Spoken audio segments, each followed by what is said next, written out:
परमेश्वर का आत्मा क्या चाहता है कि आप और मैं संसार की बातों पे कान ना लगाकर, ध्यान ना लगाए। किन बातों पे ध्यान लगाए? जिससे किसी की उन्नति होती है, जिससे किसी की भलाई होती है, जो सुनने में भी अच्छी लगती है, जो मन को भी भाती है और किसी को मोटिवेट करती है, किसी को तरक्की देती है, किसी को चंगाई देती है।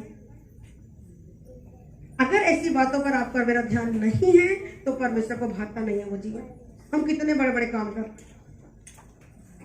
हम बड़े बड़े काम कर ले और प्रेम ना दिखाए। हम हर वक्त ये सोचे कि कैसे मैं दूसरों को नीचा दिखाऊं, कैसे किसी पे दोष लगाऊं, कैसे किसी के बारे में गलत बोलूं। अगर हमारा ध्यान इन बातों पे है तो क्या होगा? हमारे हिस्से में जो किताब लिखी जा रही है, सबको पता है कि हमारे लिए किताब लिखी जा रही है, हमारे अच्छे और बुरे कामों का लेखा उस किताब में लिखा जा रहा है। नहीं पता तो मलाकी का 4था अध्याय घर जाके पढ़ लेना। परमेश्वर का आत्मा सेनाओं का यहोवा एक किताब लिख रहा है ना, उसके दूतों को उसने बोल रखा है। हर पल आप और मैं जो कुछ कर रहे हैं, अच्छा कर रहे हैं या बुरा कर रहे हैं, एक एक पल का रिकॉर्ड ऊपर रखा जा रहा है। हम सीसीटीवी कैमरा से बहुत डरते हैं, लेकिन उस कैमरे को भूल जाते हैं जो 24 घंटे जो अंधेरे में भी काम करता है। सीसीटीवी कैमरा शायद अंधेरे में काम नहीं करता, वहां फेल हो जाता है, लेकिन वो वाला कैमरा अंधेरे में भी उजाला है उसके लिए। ना हम पहाड़ों पे चढ़ के बच सकते और ना पाताल में घुस के बच सकते, ना हम कहीं अंधकार में बच सकते, कहीं भी उससे बच नहीं सकते। तो वो कैमरा आपको और मुझको एवरी सेकंड वॉच करता है। और किस लिए वॉच कर रहा है? कि मेरे बच्चे क्या कर रहे हैं। चर्च में तो बड़े होली बन जाते, बड़े पवित्र बन जाते, बाहर से तो बहुत पवित्र बन जाते, अंदर क्या है? और बच्चे में क्या लिखा है? जो अपने इसको निर्मल करेगा, तो संहिता 15 में, 11 में के 15 में, जो हृदय से सच बोलता। जबान से सच हम बहुत बारी बोलते, कभी कभी आप और मैं दिल से सच नहीं बोलते। हमें पता होता है हम ये बात बोल रहे हैं, अंदर से भाई गड़बड़ी है। होता कि नहीं होता? बहुत बार हमने अनुभव किया कि हम जबान से सच बोल रहे हैं लेकिन दिल से सच नहीं बोल रहे होते। और क्या बोल रहे होते? प्रभु बचा ले। देखा, हम झूठ बोल रहे हैं, बचा लियो, क्योंकि खुदा का डर भी आ गया। अभी तो पहले तो खुदा का डर ही नहीं था, अभी आ गया तो थोड़ा सा एक कदम आगे बढ़ गए, प्रभु बचा ले। देखिए, झूठ बोलना तो नहीं चाहिए, देख नाम बदनाम हो जाएगा, देखिए गड़बड़ी बजेगी। करते कि नहीं करते? हम दिल से सच बहुत बार नहीं। प्रभु चाहते जो हृदय से सच बोलता है वो कहाँ जाएगा? परमेश्वर के पवित्र तंबू में वास करे, मतलब स्वर्ग राज्य में। तो परमेश्वर हमसे चाहते हैं कि हम अंदर से भी और बाहर से भी एक समान रहे और कैसे रहे? पवित्र रहे। ऐसे लोग परमेश्वर को पसंद आते हैं। देखा, बुद्धिमान के बोलने से लोग चंगे होते हैं। बातें तो दुनिया करती है, और चंगे किसके बोलने से हो रहे? बुद्धिमान। बुद्धिमान का मतलब बहुत एक्सपर्ट स्मार्ट नहीं, जो खुदा का डर रखते हैं लोग, क्योंकि बुद्धि का आरंभ यही है। परमेश्वर का भय मानना बुद्धि का आरंभ है। तो जितने लोग खुदा का डर रखते हैं वो चलती है, परमेश्वर उनकी बातों से पता, उनके बोलने से लोग चंगे होते हैं। और हमारे कितने ऑलमोस्ट सभी लोगों के पास ये गवाही है कि हमने प्रार्थना करी और रिजल्ट आया। हम खुदा का डर रख रहे हैं, शक नहीं है, हम विश्वास कर रहे, शक नहीं, हम प्रार्थना कर रहे, शक नहीं, हम प्रभु के लिए जीना चाहते, इसमें शक नहीं। लेकिन कुछ कुछ खमीर हम में से हर एक के अंदर। हम बहुत बार ऐसी ऐसी बातें बोलते हैं जो हमें नहीं बोलनी चाहिए। लिखा मत्ती के अध्याय में कि तेरे हर एक बात का लेखा, हर एक निकम्मी बात का दोषी और निर्दोष तो ठहराया जाएगा। निकम्मी बातों का लेखा लेगा परमेश्वर। निकम्मी मतलब जो किसी काम की नहीं है, वेल्ली हंसी ठट्ठा, जिसकी कोई जरूरत नहीं होती। परमेश्वर हमसे डिमांड करता है कि हमारा मुंह खुले तो किसी की भलाई के लिए, शब्द ऐसे नहीं, हम बोले तो किसी की चंगाई के लिए प्रार्थना करें, प्रार्थना करें, खुदा का वचन बोले। एक जगह लिखा, जहाँ बातें बहुत होती है वहां अपराध भी बहुत हो जाता है। तो कोशिश करें, लिखा कि तेरे मुंह के शब्द थोड़े ही हो, थोड़े हो, लेकिन हम अपने आप को जाते कि हमारे मुंह के शब्द थोड़े नहीं है। आप प्रभु की महिमा कर रहे हो, कोई दिक्कत नहीं है, 1 घंटे की जगह 4 घंटे बोलो, कोई दिक्कत नहीं। पर अगर वेली बातें कर रहे हैं तो स्टॉप हो जाए। अगर ऐसा नेचर है, हंसी ठट्टे कर रहे हो, हंसी ठट्टा करना मना नहीं करता खुदा, लेकिन आप अपने समय को कैसे यूटिलाइज कर रहे हो? आप आधा घंटा 1 घंटा फालतू की गॉसिप में निकाल के गुजार रहे हो, प्रभु हिसाब नहीं लेगा 24 घंटे का? जो कुछ दिया उसका हिसाब लेगा, चाहे उसने पैसा दिया, उसने सांसें दी, हमें परिवार दिया, हमें जो कुछ भी दिया उसका लेखा लेना उसने। और लिखा तुम परमेश्वर के क्या बनो? भले भंडारी बन जाओ। हमें सौंपा गया, हमसे हिसाब लिया जाएगा भाई। हमें सामर्थ दी गई, हमें अभिषेक दिया गया, हमें वचन दिए गए, हमें प्रार्थना का अभिषेक दिया गया, और जो दान वरदान दिए गए, ये धन दिया गया, ये परिवार दिया। परमेश्वर पूछेगा क्या किया तूने भाई इसका, कैसे तूने किया? तुझे आत्माएं दी जीतने के लिए, तूने कितनी आत्माएं दी थी? वो ये नहीं पूछेगा तेरा बैंक बैलेंस कितना था, तेरे पास BMW थी कि नहीं थी, नहीं पूछेगा वो। नहीं पूछेगा परिवार कितना बड़ा कर लिया, कोठी बनाई कि नहीं बनाई, नहीं पूछेगा वो। वचन को जानने के बाद हमने कितने लोगों को सुसमाचार दिया, पूछेगा वो। कितनी आत्माएं बचाई, पूछेगा वो। कितनों के लिए प्रार्थना करी, पूछेगा वो। तो अपने लेखे में हमें क्या लिखवाना है? हम हमारे अपने हाथ को। प्रभु आज पौलुस के वचन से हमें सिखाना मांग रहा है कि जो जो बातें मन भावनी है, जो जो सुहावनी है, और जो जो सद्गुण और क्या है, जो भी सद्गुण और प्रशंसा की बातें, उन पर ध्यान लगाया करो। अभी तक भी अगर ध्यान हमारा फालतू की बातों में था, तो आज से प्रभु आपसे और मुझसे चाहता है कि हमारा ध्यान कहाँ हो जाए? अच्छी और भली बातों में, दूसरों की तरक्की की बातों में, उन्नति की बातों में, कलीसिया की देह की उन्नति की बातों में आ जाए। और क्या आ जाए? जो बातें तुमने मुझसे सीखी और ग्रहण की और सुनी और मुझ में देखी, उन्हीं का पालन किया करो। पौलुस कह रहा है। अब वो होने के नाते एक टाइम पौलुस क्या था? मसीह लोगों को सदा कहा, लेकिन जिस दिन यीशु मसीह के साथ उसका एनकाउंटर हुआ, मुठभेड़ हुई, मेल हुआ, उस दिन से उसका जीवन बदल गया। और आज वो यीशु मसीह के लिए अपने काम की चीजों को भी पूरा समझते हुए कह रहा है, जो बातें मैंने की है, जो मैं करता हूँ, जो मुझे देखकर तुम सीखते हो। क्या कह रहे हैं?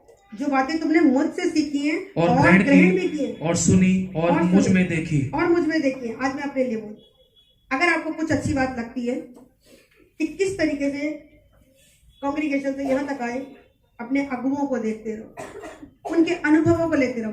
अच्छे हैं तो ले लो, बुरे हैं तो एक तरफ कर लो, क्योंकि कोई परफेक्ट नहीं है। हमको सीखना है कि क्या करके वो लोग इतने आगे बढ़े। कुछ तो किया होगा ऐसा कि वहां से यहाँ निकल के आए। और जब तक प्रभु ने आगे बढ़ाए, किसी को कोई आगे बढ़ नहीं सकता। हर एक वरदान ज्योतियों के पिता की ओर से ऊपर से। तो यहाँ पौलुस अपने लोगों को कह रहे कि जो बातें मेरे अंदर हैं, जो तुमने मुझसे सीखी है, उनका क्या किया करो? पालन किया करो। उनका पालन किया करो। तब परमेश्वर जो शांति का सोता है तुम्हारे साथ रहेगा। तो तब से पहले वाली स्टेटमेंट क्या करिए? अपने अगुओं को देखो, ग्रहण करो उनसे जो बातें सीखी हैं, उसका पालन किया करो। अगर पालन नहीं कर रहे तो क्या होगा? परमेश्वर की शांति में रहेगा। कह रहा अगर ये काम करोगे तब तो परमेश्वर जो शांति का दाता है, दाता नहीं लिखा, सोता, शांति का सोता है, तुम्हारे साथ रहेगा। सोता मतलब झरना है, भरपूर से शांति आ रही है उसके पास। तब उसकी परमेश्वर की शांति अगर हम पाना चाहते हैं, दुनिया की शांति भी है, यूहन्ना 14:27 में लिखा है ये बात, है ना? मैं तुम्हें अपनी शांति दिए जाता हूं, जैसी संसार देता वैसी नहीं। मतलब संसार भी एक शांति देता है। संसार कैसी शांति देता है? टेम्परेरी। आपके मतलब की कोई बात होगी, आपको शांति लगेगी। आपको 4 लोगों ने वाह कर दी, आपको अच्छा लगेगा, आपको शांति लगेगी। अच्छा लग रहा है, तारीफ सुननी सबको अच्छी लगी। कुछ अच्छा काम हो गया, शांति मिल गई, जिंदगी का ग्राफ ऊंचा उठा, तसल्ली मिली, अरे वाह मजा आ गया, यीशु मसीह को पकड़ के। तो बहुत सारे लोग गवाहियां ले लेके, मैंने है बहुत सारी गवाहियां मिल रही हैं, है ना? मजा आ रहा है। अब तो यीशु को छोड़ेंगे नहीं, जहाँ परखाई नहीं के बस वही फुस बंद की तरह बैठ जाता। नहीं ऐसे तो नहीं बताया गया था कि दुख भी आएगा। दुख आएगा भैया, दुख भी आएगा, खूब आएगा। रेड कार्पेट वेलकम हर जगह नहीं होगा। यकीनन दुख भी आएगा, परेशानियां भी आएंगी, चिंताएं भी आएंगी, लेकिन जब प्रार्थना करेंगे परमेश्वर से, प्रभु हमारे दुखों को दूर, हमारी प्रार्थना को, क्योंकि वो सुनता है और उत्तर भी देता है। तो चाहता है कि कोई भी समस्या आ रही है, डरो मत। जब यीशु को नहीं जाना था, क्या तब समस्या में नहीं थे? एक सवाल मैं आपसे पूछती हूँ, क्या तब समस्या नहीं थी? किसके पास थी समस्या? सभी के पास थी, और खूब थी। समस्या थी तभी तो यहाँ आए, समस्या नहीं होती तो यहाँ तक आते भी नहीं। समस्या थी लेकिन समाधान नहीं था वहां पर। लेकिन आज यीशु के पास आके एक समाधान तो है कि यीशु से प्रार्थना करेंगे और सुलझ जाएगी समस्या। अभी 2-3 दिन पहले एक बेटी का फोन आया और मसीह को जान चुकी है, बपतिस्मा ले चुकी है, पंजाब में रहती है। फोन आया, मेरा दिल कर रहा मैं सुसाइड कर लूँ। क्यों बेटा? मसीह पर विश्वास नहीं किया? मसीह को कितने दिन से जाना? तब तक मुझे नहीं पता था वो बपतिस्मा ले चुकी है। मैंने कहा ऐसा क्यों सोच रहे हो? मसीह को जाने कितने दिन हो गए? बोले दिन नहीं दीदी, साल हो गए, साल लोग हो गए, मैं बपतिस्मा ले चुकी हूँ। मैं तो काहे का बपतिस्मा लिया था आपने? मसीह को जाने भी ना, खाली पानी की डुबकी लगाई है, फिर आपने बपतिस्मा नहीं लिया बेटा। क्यों? मैंने कहा अगर आपने जीवन दिया ही नहीं परमेश्वर को, आपको नहीं पता कि आपका शरीर यीशु मसीह की आत्मा का मंदिर है? वचन में साफ लिखा है। क्या तुम नहीं जानते कि तुम्हारा शरीर परमेश्वर की आत्मा का मंदिर है, और जो इस मंदिर को नाश करेगा उसे परमेश्वर कह रहा मैं नाश कर दूंगा। तो आप तो अपने शरीर को नाश कर ही नहीं सकते, क्योंकि इसमें तो परमेश्वर का अधिकार है। परमेश्वर इस आत्मा को जीतने के लिए जान दी है। जब उसने जान दे दिया, आपको क्यों जान देनी भाई? समझ में आई? बोली मैं तो चर्च में जाती लेकिन मेरा जीवन नहीं बदल रहा। क्यों नहीं बदल रहा जी? क्योंकि जो सिखाया जा रहा है उसके अनुसार कर नहीं रहोगे। वचन को सिर्फ सुनना ही काफी नहीं है, उस पर चलना बहुत जरूरी है। ज्ञान पाने के लिए बहुत सारे लोग शर्त मार देते हैं। बहुत सारे यूट्यूब पे बहुत सारे चैनल हैं। सारा दिन आप बैठ के वचन सुन सकते हो। सुनने से कुछ नहीं होगा भाई। सुनकर जब तक उसको अपनी जिंदगी में आप अप्लाई नहीं करोगे, उस पर चलोगे नहीं, कुछ भी नहीं होने वाला। इवेंट काफी टाइम से काफी टाइम से चर्च जाया करती थी, लेकिन जीवन नहीं बदला था। पति पत्नी के रिश्ते बहुत खराब थे, लेकिन जब हमारे पास आई, इनको बताया गया कि बेटा वचन पे चलना, माफ करना है दूसरों को और फिर आगे बढ़ना, और उसी टाइम से इतनी अच्छी तरक्की है। प्रभु का धन्यवाद है। सालों से किराए पे दी, गिफ्ट में किसी ने घर दे दिया। क्यों दे दिया? पहले क्यों नहीं मिला? जब तक वचन के अनुसार चले नहीं, आशीष नहीं। प्रभु चाहते हैं कि जो बातें सिखाई जा रही है उसको अप्लाई करें हम, और अपनी बेहतरीन चीजों। कभी कभी आप और मैं बहुत अपने ज्ञान पर घमंड करने लगते हैं। संसार के लोग ऐसे ही हैं। मुझे ये वाला टैलेंट बहुत अच्छा, मुझे ये वाला टैलेंट अच्छा, मुझे तो बता दो बस, मैं अपने आप ही कर लूंगा। मैं तो बहुत भक्ति करता हूँ। अभी बीते दिनों में एक भाई आए थे और यीशु का नाम सुनना ही नहीं मांग रहे, लेकिन अपना ही ज्ञान बकाने जा रहे। फोन खोल के मेरी तो इनके साथ जान पहचान है, मेरी इनके साथ जान होगी। भाई बहुत अच्छी बात, मैं दीदी सब कुछ कर लूंगा, बस मेरे लिए ये दुआ कर दो। समझ रहे सब लोग? मेरे लिए तो बस एक दुआ कर दो, मेरा बिजनेस चल जाए। तो मैंने उनको एक ही बात बोली, मैं कहा भाई सब कुछ करता तो बिजनेस भी बढ़वा सकते हो। बोले कुछ भी करने से बिजनेस नहीं आ रहा आजकल। लास्ट टाइम दुआ कर दी, 1.5-2 लाख का मुझे प्रॉफिट हो गया। मैंने कहा इस बात को समझो, आपको कितना टैलेंट है, बिना परमेश्वर के आप नहीं जय पा सकते। थोड़े टाइम वो चल गया। बाइबल का वचन क्या कहता है? युद्ध के दिन के लिए घोड़ा तैयार तो होता है, लेकिन जय अवश्य मिलते हैं। मल्टी टैलेंटेड वो भाई, बहुत अच्छे रिसोर्सेज, बड़े बड़े नाम, मतलब बड़े बड़े लोगों के साथ उसने अपनी फोटोग्राफ दिखा दी। दीदी देखो ये मैं कहा कोई बात, बहुत बड़ी मैं तो इतनी बड़ी बड़ी सेलिब्रिटीज के साथ रहता हूँ। मैंने कहा अभी आपको पता नहीं है, आप किसी बड़ी सेलिब्रिटी के साथ बैठे हुए। समझ नहीं आई उनको। मैंने कहा आपको पता नहीं है दुनिया में सेलिब्रिटी कितनी है। आप दुनिया की सेलिब्रिटी को ढूंढते फिर हो, लेकिन उस सेलिब्रिटी को बनाने वाला आप पर मुझको देख रहे हैं। हालेलुया। समझ आई तो वो बिल्कुल चुप हो गए। यीशु मसीह किसको प्यार कर रहा है? क्या कहता है वो? यशायाह 43 में आई लव यू, ये बोलता है वो। किसको बोल रहा है? जो उस पर विश्वास कर रहा है। कह रहा मत डर, मैंने तुझे छुड़ा लिया है। पानी तुझे डुबो नहीं सकता, आग तुझे जला नहीं सकती। क्यों डर रहा है? तू मेरी नजर में अनमोल और प्रतिष्ठित है। I love you.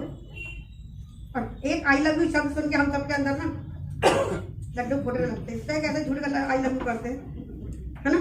होता है कि नहीं? अब ये तो दुनिया का बनाने वाला बोल रहा है आई लव यू। उसे मजा नहीं आया। मेरी हिंदी इंग्लिश बाइबल थी, मैंने कितनी बार इस वजह को बड़ा मजा नहीं आया।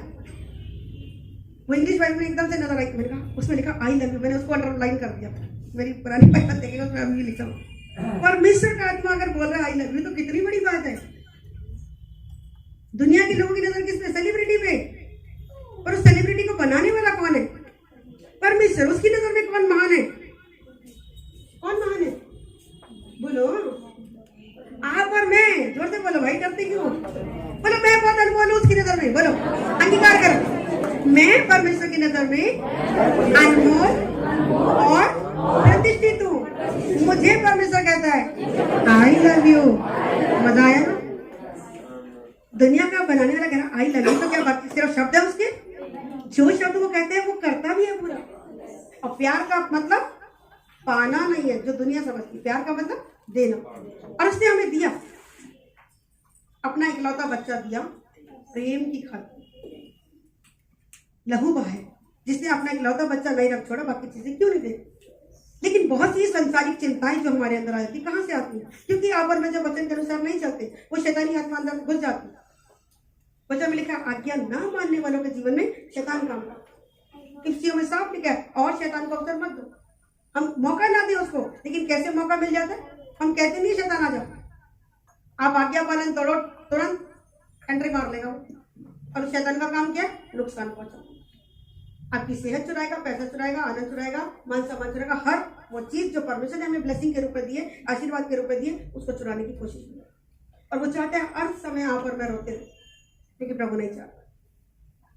प्रभु चाहते हैं कि हम जो बातें सुहावनी है, जो मन भावनी है, जो अच्छी है, जो तरक्की और उन्नति की बातें, हम उन पर ध्यान लगाए। तो आज से हम इस काम को करेंगे। हम अपनी बेस्ट चीजों को पूरा समझेंगे। जैसे पौलुस ने कहा था, मैं इब्री हूँ का इब्री हूँ, 3-5 इसमें पढ़ेंगे, देखो लिखी हुई आज सामने आ गई। तो बियामीन के गोत्र का इसी पेज पे देख लीजिए, पीछे पढ़ने की जरूरत नहीं। 274 नंबर पेज। पौलुस कह रहा है, मैं बियामीन के गोत्र का हूँ, इब्रानियों का इब्रानी हूँ। व्यवस्था के विषय में यदि कहूँ तो मैं फरीसी हूँ। उत्साह के विषय में यदि कहो तो कलीसिया का सताने वाला, और व्यवस्था की धार्मिकता के विषय में यदि कहो तो निर्दोष था। परंतु जो बातें मेरे लाभ की थी, उन्हीं को मैंने मसीह के कारण हानि समझ लिया। वरन मैं अपने प्रभु मसीह यीशु की पहचान की उत्तमता के कारण सब बातों की हानि समझता हूँ। क्या समझते हैं? हानि। किसके कारण? यीशु मसीह की पहचान की उत्तमता के कारण। कि मेरे काम तो कुछ भी नहीं भाई, मेरा मसीह, उसने जो काम किए मेरे लिए, उसने जान दी, कितना उत्तम काम किया, उसकी उत्तमता के कारण मैंने अपनी बेस्ट चीजों को पूरे समझ लिया। मेरा तो कुछ भी नहीं है, पर साफ लिखा यहाँ पे, मसीह की, प्रभु मसीह यीशु की पहचान की उत्तमता के कारण सब बातों को हानि समझता हूँ, जिसके कारण मैंने सब वस्तुओं की हानि उठाई और उन्हें पूरा समझता हूँ, जिससे मैं मसीह को प्राप्त कर। मसीह को प्राप्त करना है तो अपनी बेस्ट चीजों को आपको पूरा समझना पड़ेगा। एक जगह लिखा अय्यूब में शायद है कि अपने कुंदन और पीर की तरह अपनी बेस्ट चीजों को कहाँ का फेंक दो? नाले में फेंक दो। कहाँ फेंक दो? एक वचन निकालिए, देखो इसको पूरा पढ़ेंगे। अय्यूब में है, अभी कौन सा पढ़ना है? लास्ट के चैप्टर्स में है वो, शायद 26 लिखा होता। तू जो बातें मन में डालेगा वो उससे बन भी पड़ेगी। अय्यूब के लास्ट चैप्टर में लिखी।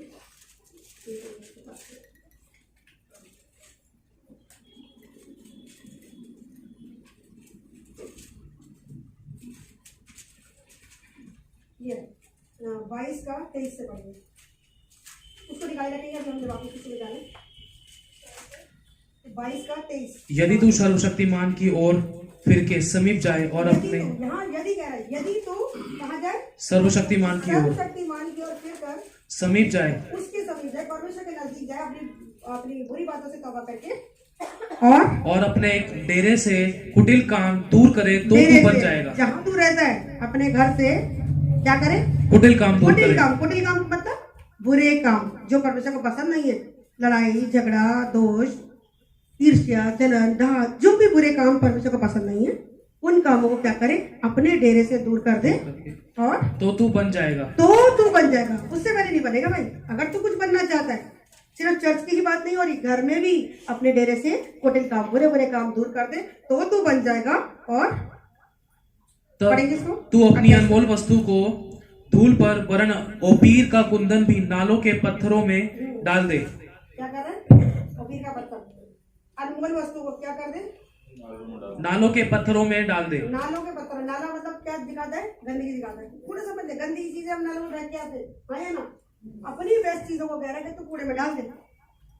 हम दबा के रखते हैं बेस्ट चीजों को, लेकिन परमेश्वर आत्मा क्या कह रहा है? लिटरली यही नहीं कह रहे कि अपने हाथ से घर जाके सोना अंदर रखा वाले भैया तो मैंने कहा था फेंक के आओ, लो जी फेंक के आ गए। आप जिन बातों में घमंड कर रहे हैं कि मेरे अंदर बहुत, मेरे पास बहुत पैसा है, मैं बहुत खूबसूरत हूँ, मैं मल्टी टैलेंटेड हूँ, मैं डॉक्टर हो गया, मैं ये हो गया, या मैं बहुत बड़ी पोस्ट पे मैं सी हो गया, जो भी है, जिन बातों को आप बहुत अपना घमंड समझ रहे हैं, यह बहुत बड़ा बैंक बैलेंस है जिसके ऊपर आप तकिया कर रहे हैं। परमेश्वर से बढ़कर जिस बात पे आप तकिया कर रहे हैं, परमेश्वर कर उन्हीं बातों को क्या करते, नाले में फेंकते, बेकार समझ के उनको। और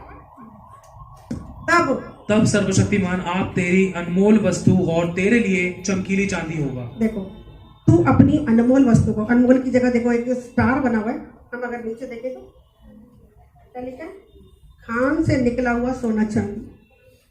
सोना चांदी को हम दबा दबा के रखते हैं ना, कह रहे उसको पूरा समझ रखा है, तेरे पास ही रखा हुआ, ये नहीं कह रहा निकाल के फेंक के आ जाए। कहने का मतलब उसके ऊपर रिलाय मत कर, उसके ऊपर भरोसा मत कर कि बहुत तेरे पास सोना है, बहुत सारे एसेट तूने बना रखे, बहुत सारे तूने ज्वेलरी जमा कर रखी है और वो मुश्किल के टाइम बचा लेगी। क्या पता वो उस टाइम पे काम आएगी ना, रास्ते में कुछ हो जाए तो वो घर में रखा, बैंक में रखा हुआ सोना कुछ काम आएगा, किसी काम नहीं। बहुत बार आप और मैं अपने जमा किए हुए धन पे, जमा पूंजी में बहुत भरोसा करते, अरे बतेरा पैसा हो जाएगा, पता लगता है एक दिन वो भी खिसक गया। मैं गवाही देती हूँ ना, एक बहन ने, उसकी बेटी जब पैदा हुई तब से लेके पैसा जोड़ना शुरू किया। हर बहन करती है अपने बच्चों के लिए, हर कोई करता, मसीह को जानने वाली, लेकिन मसीह से ज्यादा भरोसा उसको अपने पैसों पे था। घर में पति पत्नी का रिश्ता टूटा हुआ था 18 साल, उनको कहते थे कि माफ कर दो, बोले मैं नहीं माफ करता। मसीह को जानकर अगर माफ करना नहीं आया तो आप कैसे आशीष पाओगे। युद्ध के दिन के लिए घोड़ा तैयार होता है लेकिन जय यहोवा से मिलते हैं। वो अपनी समझ का सारा ले लेके बहन पैसा जोड़ रही थी और पैसा क्या किया, इकट्ठा करके अपनी मम्मी के घर छोड़ गया। पता लगा एक दिन वहीं से चोरी हो गया। चंपक 10 लाख से ऊपर जोड़ लिया था उस बहन ने, सारा का सारा चोरी हो और रोने लगी। फिर रिक्वेस्ट आया सुमन सिस्टर मेरे लिए प्रार्थना कर। मैंने कहा आप तो कहते पैसा है ही नहीं, थोड़े दिन पहले बोलती थी ऐसा ही नहीं। बोले नहीं, बिटिया की शादी के लिए रखा था। मैं कहा कोई दिक्कत नहीं, सब लोग जोड़ते, कोई दिक्कत नहीं। पर आपने क्या गलती करी बहन, आपने अपने पैसों में ज्यादा भरोसा किया बनिस्बत के परमेश्वर के वचन पे भरोसा कर। आपको जब मैं बोलती थी परमेश्वर भरोसा कर, अरे पैसा है ठीक है, मतलब आपके पास चले जाएंगे, संगति में जाते नहीं थे। बोला 18 साल के बाद उनके हस्बैंड ने बाइबल उठाई, जब उनको सिखाया गया 18 साल के बाद मसीह परिवार में। सोचोगे कैसा मसीह जीवन होगा वो। क्यों आशीषें नहीं आ रही आज लोगों के जीवन में, क्योंकि मसीहत को जानकर मसीह के वचनों के अनुसार नहीं चल रहे, इसलिए आशीषें नहीं है। परिवार टूटा पड़ा और आज भी वो परिवार टूटा पड़ा, आज भी पति पत्नी वो एक साथ नहीं है, लेकिन कॉम्प्रोमाइज करके बैठे जी हम खुश हैं। ठीक है, वो आपका चुनाव है। परमेश्वर की सबसे बड़ी ब्लेसिंग क्या थी, सबसे बड़ी आशीष क्या थी, नर और नारी को उसने क्या करके बनाया था, मनुष्य करके बनाया और उसे आशीष दी कि फूलो फलो और भर जाओ और पृथ्वी पर कंट्रोल करो। पति पत्नी ही साथ नहीं तो क्या फलेंगे फूलेंगे। क्या ब्लेसेड लाइफ है, क्या उनके जीवन को देख के कोई आशीष पा रहा होगा, नहीं पा रहा। दिवाली आई, दिवाली मना ली, होली आई, होली मना ली, दूसरा कोई त्योहार है वो मना लिया, 4 लोगों के लिए ठोकरें कारण बन के बैठे हो। हमें ऐसा नहीं बनना, हम किसी पे दोष नहीं लगा रहे, लेकिन शिक्षा पा रहे कि ऐसे लोगों को देख के हमें जीना नहीं, हमें मसीह के वचन को देख के जीना कि हमारी बेस्ट चीजें उनको अपना पैसों में बहुत घुमाता, वही पैसा नहीं करेंगे, क्या रह गया।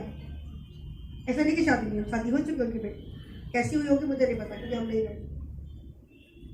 सबके बच्चों की शादियां हो जाती, लेकिन किस तरीके से होती है ये देखने पड़ेगा।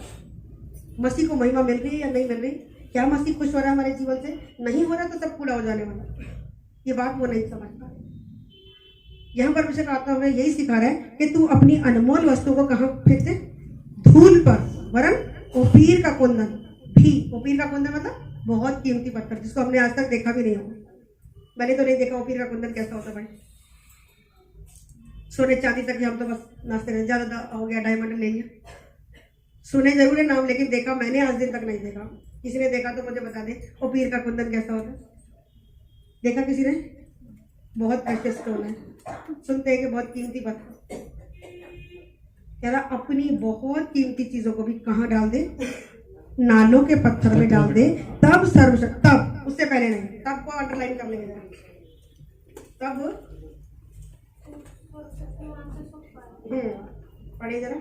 तब सर्वशक्तिमान आप तेरी अनमोल वस्तु और तेरे लिए चमकीली चांदी हो। आमीन, हालेलुया। तब परमेश्वर स्वयं क्या होगा हमारे लिए, तेरी अनमोल वस्तु होगा। आपके लिए सबसे बेस्ट कीमती चीज कौन होगा, परमेश्वर। आज कितने लोग कहते हैं कि मेरे लिए तो बेस्ट चीज, मुझे यीशु मिल गया, मेरे को सब मिल गया। आज हमारी कीमती वस्तु क्या है? आज हम सोने चांदी के लिए इतना नहीं लड़ते, आज हम डायमंड के लिए इतना नहीं मरते, आज हम और चीजों के लिए हम इतना नहीं भागते जितना हमें यीशु मिल गया काफी है। कुछ मिले या ना मिले, यीशु मिल गया, हमें बेस्ट पार्ट मिल गया, हमारी कीमती चीज वही है। तो क्या कह रहे हैं? तब सर्वशक्तिमान आप तेरी अनमोल वस्तु और तेरे लिए चमकीली चांदी होगा, तब तू सर्वशक्तिमान से सुख पाएगा। तब, उससे पहले नहीं। अगर आप सुख पाना चाहते हैं तो परमेश्वर के लिए सब कुछ न्यौछावर करने को तैयार, अपना तन, अपना मन, अपना धन परमेश्वर की सेवा के लिए लगा। मैं नहीं करी सब कुछ उठा के चर्च में ले आओ, जो जरूरतमंद है उसके लिए मुट्ठी खोलना जाने। छोटे से छोटे के साथ किया तो इसके साथ किया, परमेश्वर कहता मेरे साथ किया। और परमेश्वर किसी का कर्जदार नहीं है, उसका प्रतिफल वो आपको मुझको देता है। तो हमेशा मदद के लिए तैयार रहे। ये ना सोचे सामने वाला कर रहा है कि नहीं कर रहा, उसकी करनी उसके साथ, हमारी करनी हमारे साथ। अपनी रोटी को कितनों को बांट दे, क्या कहता है वो? 7 नहीं वरन 8 लोगों को बांट दे। क्यों बांटने को कहता है? क्योंकि वो एक दिन लौट के फिर तेरे पास आएगी, फिर वो भरपूरी देगा। वो आपको और मुझको शेयर करना सिखाता है, मिल बांट के, परिवार में मिल बांट के खाना सिखाता है। हम सिखाते अपने बच्चों को। बीते दिनों में हमें अंजुमन बात कर रही थी कि बच्चों को मैं शेयर करना सिखा रही हूँ, खाना लेके आते हैं, ऐसी कुछ बात हो रही थी। क्यों सिखा रहे हम? अपने अपने घर में तो सभी कोई खा रहे हैं, लेकिन मिल बांट के खाना नहीं आता बच्चों को। ये मेरा है तो भैया बस मेरा तो मेरा है, मैं मेरा। हम कहाँ से सीखते हैं? घरों से ही सीखते हैं, क्योंकि हम माँ ही अपने बच्चों को सिखाते हैं अपना बेटा टिफिन किसी को शेयर मत देना किसी को। क्यों? क्योंकि हमने तो बढ़िया बना के दिया, सामने वाले ने पता नहीं कुछ अच्छा बना के दिया कि नहीं। हर माँ अपने बच्चे को बेस्ट देना मांगती है, लेकिन हमारा परमेश्वर क्या सिखा रहा है? शेयर करना सीखा।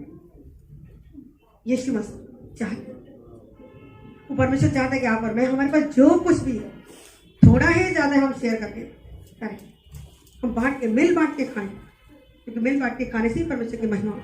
ये परमेश्वर का स्वभाव है, ये स्वार्थी स्वभाव नहीं चाहता। वो नहीं चाहता, ध्यान, वो नहीं चाहता कि हम स्वार्थी जीवन जिए, सिर्फ मैं और मेरे में टगे रहे, नहीं चाहता परमेश्वर। परमेश्वर चाहता सबके साथ मिल बांट के रहे। तो क्या कह रहा हूँ? तब तू सर्वशक्तिमान से सुख पाएगा और परमेश्वर की ओर अपना मुख बेखटके उठाए रह सकेगा। अपना मुंह किसकी ओर? परमेश्वर की ओर बेखटके उठा सके। प्रभु मुझे दे। तब आप कह सकेंगे देख परमेश्वर मैंने दूसरों की मदद की है, अब मैं तुझसे ये मांग रहा हूँ, जो भी आपकी रिक्वेस्ट है आप जब मांगेंगे, लिखा बेखटके, कोई शक ही नहीं होगा। आपके अंदर एक किया हुआ आएगा, देख मैंने दूसरों की मदद की है, परमेश्वर मेरी मदद करेगा। लिखा हियाव बांधते, परमेश्वर क्या गया? हियाव क्या है? जब आपका और मेरा मन हमें दोषी नहीं ठहराता कि जो हम परमेश्वर से मांग रहे हैं वो हमें मिलेगा। इसको क्या कहते हैं? हियाव। पहले यूहन्ना शायद 3:21 में आयत लिखी है, पढ़ देंगे एक जन निकालो, बस सिर्फ लिख लो, कर जाके पढ़। परमेश्वर से जब हम कुछ भी मांगते हैं, हमें कई बार शक होता है, अरे मैं मांग रहा हूँ मिलेगा तो है नहीं। क्यों नहीं मिलेगा? क्योंकि ऐसे काम नहीं किए होते, तो हमारे अंदर खुद ही शक रहता है। तो मैंने प्रार्थना किया, पता नहीं वो पूरी होगी कि नहीं होगी। पहले यूहन्ना 3:21। हे प्रियो, यदि हमारा मन हमें दोष ना दे, सिर्फ लिख लो, सारा खोलने की जरूरत नहीं, सिर्फ पढ़ सुन ले जी। हे प्रियो, यदि हमारा मन हमें दोष ना दे तो हमें परमेश्वर के सामने हियाव होता है। परमेश्वर के सामने हियाव होता है कब? जब हमारा मन हमें, हमारा कॉन्शियस अगर हमें दोष नहीं दे रहा कि तू बेटा सही चल रही है, तेरे को अब तू प्रभु से कुछ भी मांग रही है, मांग रहा है वो देगा। तो ये क्या कह रहा है? और जो कुछ हम मांगते हैं वह हमें उससे मिलता है। जो कुछ हम मांगते हैं हियाव होते हैं, हमें एक हिम्मत आती है कि हम परमेश्वर जो मांगेंगे वो हमें देगा, और परमेश्वर हमारी सुनता है। क्या लिखा है? क्या लिखा है? क्योंकि हम उसकी आज्ञाओं को मानते हैं और जो उससे क्योंकि हम उसकी आज्ञाओं को मानते हैं और जो उसे भाता है वही करते हैं। जो उसको भाता है वो हम करते हैं। तो हमें क्या होता है? परमेश्वर के सामने हियाव होता है कि हम जो प्रभु से मांगेंगे वो हमें दे। कब? जब हम उसकी आज्ञा का पालन करें। जब आप आज्ञा पालन करोगे, आपका मन आपको दोषी नहीं ठहराएगा। नहीं मैं तो दूसरे के लिए प्रार्थना करती हूँ, तो मैं प्रार्थना करूँगी तो सुनेगा और आपको मिलेगा भी। ऐसा नहीं कि नहीं मिलेगा, मिलेगा भी। आगे हो गया वो वैसे? आगे थोड़ा सा हाँ, वो कंप्लीट तो वापिस उसमें आएंगे अय्यूब का 22 से 27 से ऊपर। तू उससे प्रार्थना करेगा और वह तेरी सुनेगा।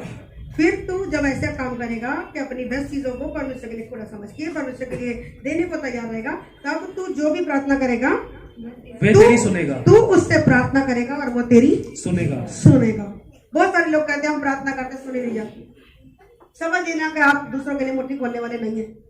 कंजूस अगर रहेंगे तो परमेश्वर भी कंजूस। जिस नाप से आप और मैं नापते हैं उस नाप से परमेश्वर हमारे नाप। हम दिलेर बन के अगर हम छितराने वाले तो खुदा भी हमारे पास छितराएगा। आज से मैं देखती हूँ अपने जीवन में, बहुतों के जीवन में देखती हूँ कि जो लोग छितरा रहे हैं परमेश्वर ने आशीष करा, और जब कंजूस बन के बैठ रहे थे तो 10 बारी रोते हुए आते हैं। हम तो प्रार्थना करते थे कि सर जी हमारे तो सुनता नहीं है। क्यों नहीं सुनता? यहाँ तो सब लिखा है, तू पुकारेगा और वो सुनेगा, तू प्रार्थना करेगा और वह तेरी सुनेगा, और ना केवल तेरी प्रार्थना सुनकर उत्तर देगा बल्कि और तू अपनी मन्नतों को पूरी करेगा, मन्नतों को भी पूरा करेगा। हालेलुया। अगर हमने कोई मन्नत मान ली, मेरा ये वाला काम मुझे ऐसा कर दूंगा, मन्नत पूरी करेगा वो और आपको धन्यवाद के लिए खड़ा करेगा। हालेलुया, प्रभु का धन्यवाद। और आगे, जो बात तू ठाने वह तुझसे बन भी पड़ेगी और तेरे मार्गों पर प्रकाश होगा। हालेलुया। जो बात तू ठाने वो तुझसे बन पड़ेगी। अभी बहुत सारी बातों को शायद ठानते होगे, ये कर दूंगा, वो कर दूंगा, ये कर लूंगी, लेकिन नहीं हो पा रही। लेकिन जब आप और मैं परमेश्वर को पहला स्थान देते हुए आगे बढ़ते हैं, तब हम जो बातों को मन में ठान लेते हैं वो हमसे बन पड़ती है, और हमारे मार्गों पर क्या रहता है? प्रकाश है। प्रकाश। मार्ग पे प्रकाश करे थे हम, कहीं जाके खड्डे में नहीं गिरे। अंधेरा होगा, हमें नहीं पता आगे खड्डा है या पहाड़ है या पहाड़ी है या दीवार है, हम लेके जाने का अंधेरा ठुक सकते हैं, 630 नुकसान कर सकते हैं, लेकिन लिखा तेरे मार्गों पर क्या होगा? प्रकाश होगा। अगर लाइट आ रही तो हम देख सकते हैं, अगर सामने खड्डा है हम गाड़ी की स्पीड कम कर देंगे या रोक लेंगे, या अगर वहां पे दीवार है बंद है तो हम यू टर्न ले लेंगे। कहने का मतलब हमें सही ट्रैक मिल जाएगा कि हमें कहाँ जाना और कहाँ जाना।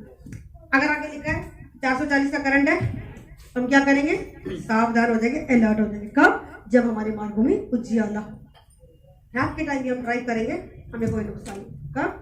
जब हम पहला स्थान प्रभु को, अपनी कीमती चीजों पर जिस पे हम अभी भरोसा कर रहे हैं उन पे भरोसा ना करके हम अपना भरोसा परमेश्वर पर जब करते हैं, तब परमेश्वर हमारे जीवन में ऐसे अद्भुत काम करते हैं। और आगे क्या लिखा है? चाहे दुर्भाग्य हो, चाहे दुर्भाग्य भी। अभी बहुत सारे लोग कहेंगे अरे भैया मेरे तो ये नहीं हो रहा, वो नहीं हो रहा। बहुत सारे तो बुरी बातें बोलना शुरू करते हैं, मेरी तो किस्मत ही फूटी और मेरे तो कर्मों में सुख नहीं लिखा, और बहुत ऐसे गलत गलत शब्द बोल के, खासकर बहनें ऐसा बोलती है ना, दुखी हो जाती है तो उनके मुंह से गलत गलत शब्द निकलने शुरू हो जाते हैं, क्योंकि कोई उम्मीद नजर नहीं आ रही होती है, कोई सुनता नहीं है तो फिर अपने आप को कोसना शुरू करते हैं। तो ऐसा नहीं करना। लग रहा है कि चाहे आज दुर्भाग्य भी, अगर लग रहा है अभी तक भी कि मेरे तो जीवन में कोई सुख की बात आई नहीं, मेरा तो परिवार टूटा पड़ा, या बच्चा नहीं है, या कोई भी, या नौकरी नहीं है, या अच्छी अर्निंग नहीं है, बिजनेस नहीं है, या इज्जत मान सम्मान नहीं मिला, कुछ भी अगर आज आपको लग रहा है कि मेरे जीवन में आज दुर्भाग्य है, तो यहाँ वचन क्या कह रहा है?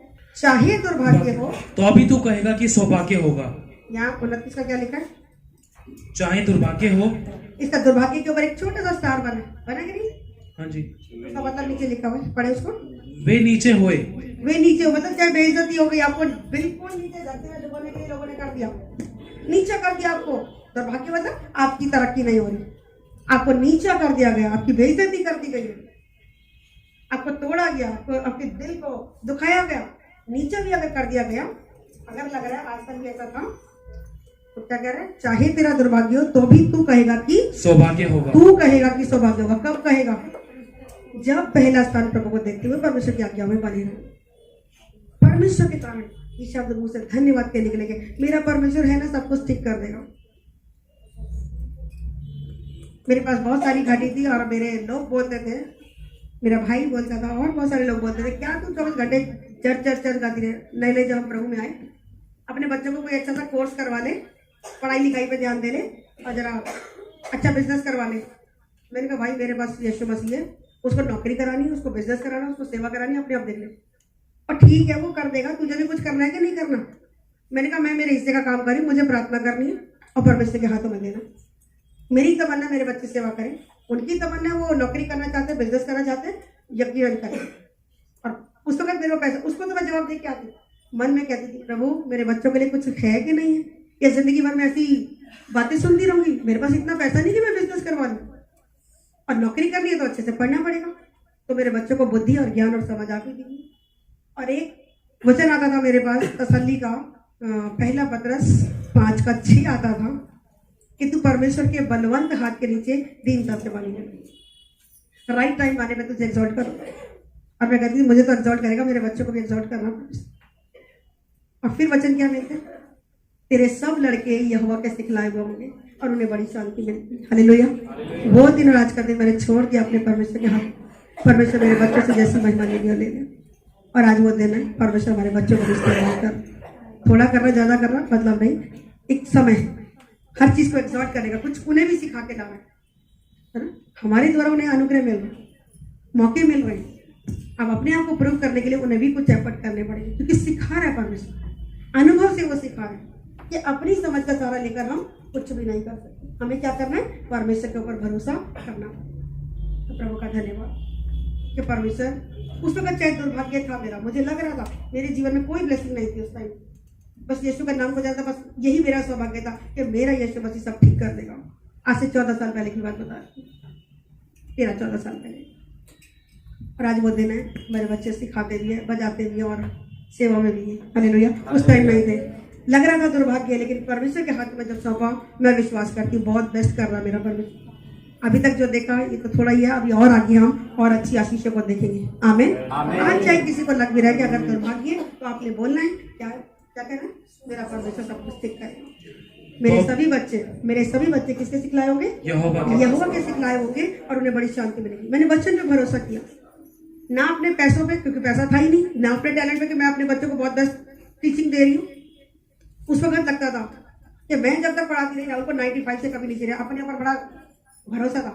मैंने पढ़ाया इसलिए मेरा बच्चा आ गया, आजा बेटा तेरी पढ़ाई भी देख लो सिखाता परमेश्वर। आज वो सीन है, नहीं प्रभु मैं कुछ नहीं कर सकती, मेरे बच्चों को तो आप ही सिखाओगे। और सच में परमेश्वर सिखा के ला, और ना केवल मेरे बच्चों को और आपके बच्चों के लिए भी और आपके लिए भी और हम सब के लिए परमेश्वर का वायदा है कि उसकी ओर ताकने वाले कभी शर्मिंदा, तो हमें कभी शर्मिंदगी नहीं उठानी पड़ेगी कि हमारे बच्चे क्या करेंगे क्या नहीं। थोड़ा लेकिन धीरज धरना पड़ेगा कि परमेश्वर सब कुछ ठीक करे। मेरा यीशु मसीह सब कुछ ठीक कर देगा, इस बात पे भरोसा करना पड़ेगा। मेरे बच्चों के अच्छे रिजल्ट मेरा परमेश्वर लाएगा। आज्ञा पालन करोगे तो कभी भी निराश नहीं होने वाला। अपने हिस्से का काम करो, बाकी परमेश्वर के हाथ में सौंप दो, परमेश्वर काम करेगा। आगे लास्ट में चल जाएगा, क्योंकि वह नम्र मनुष्य को बचाता है। वह नम्र मनुष्य को बचाता है। कैसे मनुष्य को? नम्र मतलब जो अपने आप को शून्य कर ले जी। आगे, जो निर्दोष हो उसको वह बचाता है तेरे शुद्ध कामों के कारण। नम्र जो हम होते हैं, कोई कुछ भी कह ले हमें बुरा मानना ही नहीं, अपने आप को दीन और नम्र करना, अपने से दूसरों को ऊंचा उठाना। दूसरों को ऊंचा उठाओगे अपने आप नीचे हो जाओगे। अब जहाँ वहां से कहाँ खड्डे में थोड़े ना जाएंगे, अपने आप को नीचे करना और नीचे काम करे भाई, धरती थोड़ा फटेगी जब नीचे समा जाएंगे। दूसरों को अपने से ऊंचा उठाना शुरू कर दो, अपने आप दीन हो जाओ। जितने लोग दीन और नम्र होना चाहते हैं सबसे अच्छी डेफिनेशन है, हाँ या ना? क्या करना है? दूसरों को अपने से ऊंचा उठाना शुरू कर। परमेश्वर ऐसी बातें देख के बहुत खुश होता है कि मेरे बच्चे, क्योंकि जिस संसार में आप और मैं, हम अपने आप को ऊंचा उठाते हैं। दूसरों ने कुछ नहीं किया, मैंने किया तो बहुत बढ़िया हुई, है ना? मेरे हस्बैंड एक कहावत बोला करते हैं, दूसरों का कुत्ता कुत्ता, तेरा कुत्ता टॉमी समझ आई तो मजा आ गया। मतलब मैंने किया तो बहुत बेस्ट है, तुमने किया तो कुछ भी नहीं, है ना? वो कुत्ता है तो तेरे पास तो कुत्ता ही है, तेरे वाला टॉमी हमारे वाला कुत्ता। हमने क्या सीखा? यीशु मसीह के पास आके अपने आप को दीन और नम्र करते हुए दूसरों को अपने जीवन से ऊंचा उठाएंगे। हालेलुया। वो चीजें परमेश्वर को भाती है। आगे, जो निर्दोष हो उसको वह बचाता है। वह बचाता है। आपको और मुझको बहुत बारी लगता है कि हम तो निर्दोष थे, सामने वाले ने दोष लगा दिया। सामने वाला गलत है, साफ पता लग रहा है, किसी पे दोष देने का कारण है। पुलिस 3 कहना क्या कहते हैं? सह लो, एक दूसरे की सह लो। जब आप सह के चुप लगा देंगे, परमेश्वर का कारण, अगर आप निर्दोष है तो परमेश्वर क्या करेगा? बचा दे। आपकी सच्चाई मेरी सच्चाई में प्रकट नहीं कर सकते। परमेश्वर जब परमेश्वर प्रकट करेगा लोगों में और इतना बेस्ट तरीके से दिखाएगा कि देख ये है मेरी बच्ची जिसने दुख सहा ना, आज देख कितनों के लिए ऊंचे, कितना ऊंचा इसको उठाकर इज्जत और मान सम्मान का कारण बना। हालेलुया। समझ आई तो बोला आमीन। आज अगर आपको लग रहा है कि आपके साथ न्याय नहीं हुआ, आप सही कर, सामने वाला गलत था, कोई बात नहीं, चुप लगा के धीरे से सह जाओ, क्योंकि वचन कह रहा है किसी पे दोष देने का कारण है तो सह लो, क्योंकि सहना नहीं मांगते। तो आज क्या प्रार्थनाएं मांगेंगे? परमेश्वर मेरी सहने की शक्ति बढ़ा, मुझे धीरजवंत बढ़ा। क्यों? क्योंकि परमेश्वर निर्दोषों को बचाता है। परमेश्वर हमारा न्याय चुकाएगा। आप और मैं क्या चाहता? परमेश्वर चाहता है और तेरे शुद्ध कामों के कारण शुद्ध कामों के कारण तू छुड़ाया जाएगा। तेरे शुद्ध कामों के कारण, शुद्ध मतलब प्योर, जिसमें कोई खोट नहीं पाया जाए। एक छोटा सा स्टार यहाँ भी बना हुआ है, हम इसका मतलब नीचे देखेंगे बाइबल से क्या लिखा है। 20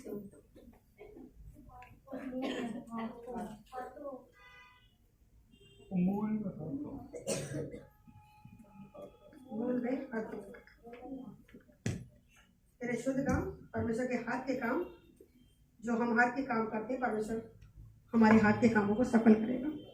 परमेश्वर हमसे ये डिमांड करता है कि आज हम सेवा करने के नाते अपने आप की बेस्ट चीजों को पूरा समझें, उन पे भरोसा ना करते, परमेश्वर भरोसा करते हो आगे बढ़ो। ये चंद वचन और है जो अभी दिए परमेश्वर ने। हम 4 का 8 जब पढ़ा था, हम 3 का 5 भी पढ़ चुके हैं और इसका 14 भी पढ़ेंगे हम। 3 का 14 आप लोग पढ़ रहे, प्रभु यीशु मसीह की पहचान के कारण, की उत्तमता के कारण सब बातों को हानि समझता हूँ, और जिसके कारण मैंने सब वस्तुओं का हानि उठाई, जिसके कारण मैंने सब वस्तुओं की हानि उठाई और उन्हें क्या समझता हूँ, अब पूरा समझता हूँ, जिससे मैं मसीह को प्राप्त करूं। मसीह को अगर प्राप्त करना है तो अपनी बेस्ट चीजों को एक तरफ रखना पड़े।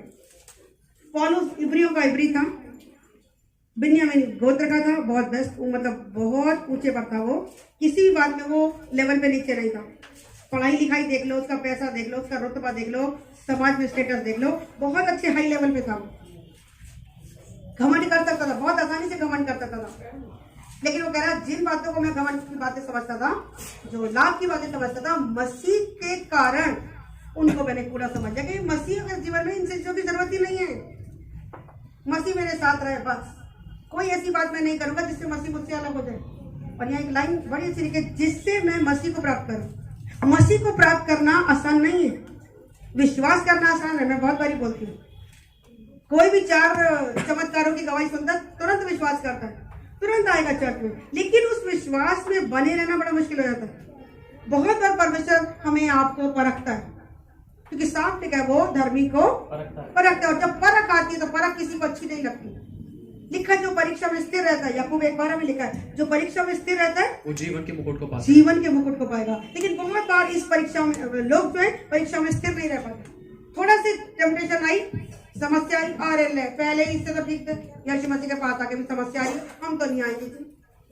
और बहुत सारे लोग कलीसिया छोड़ देते, प्रार्थना छोड़ देते, यीशु मसीह को छोड़ देते।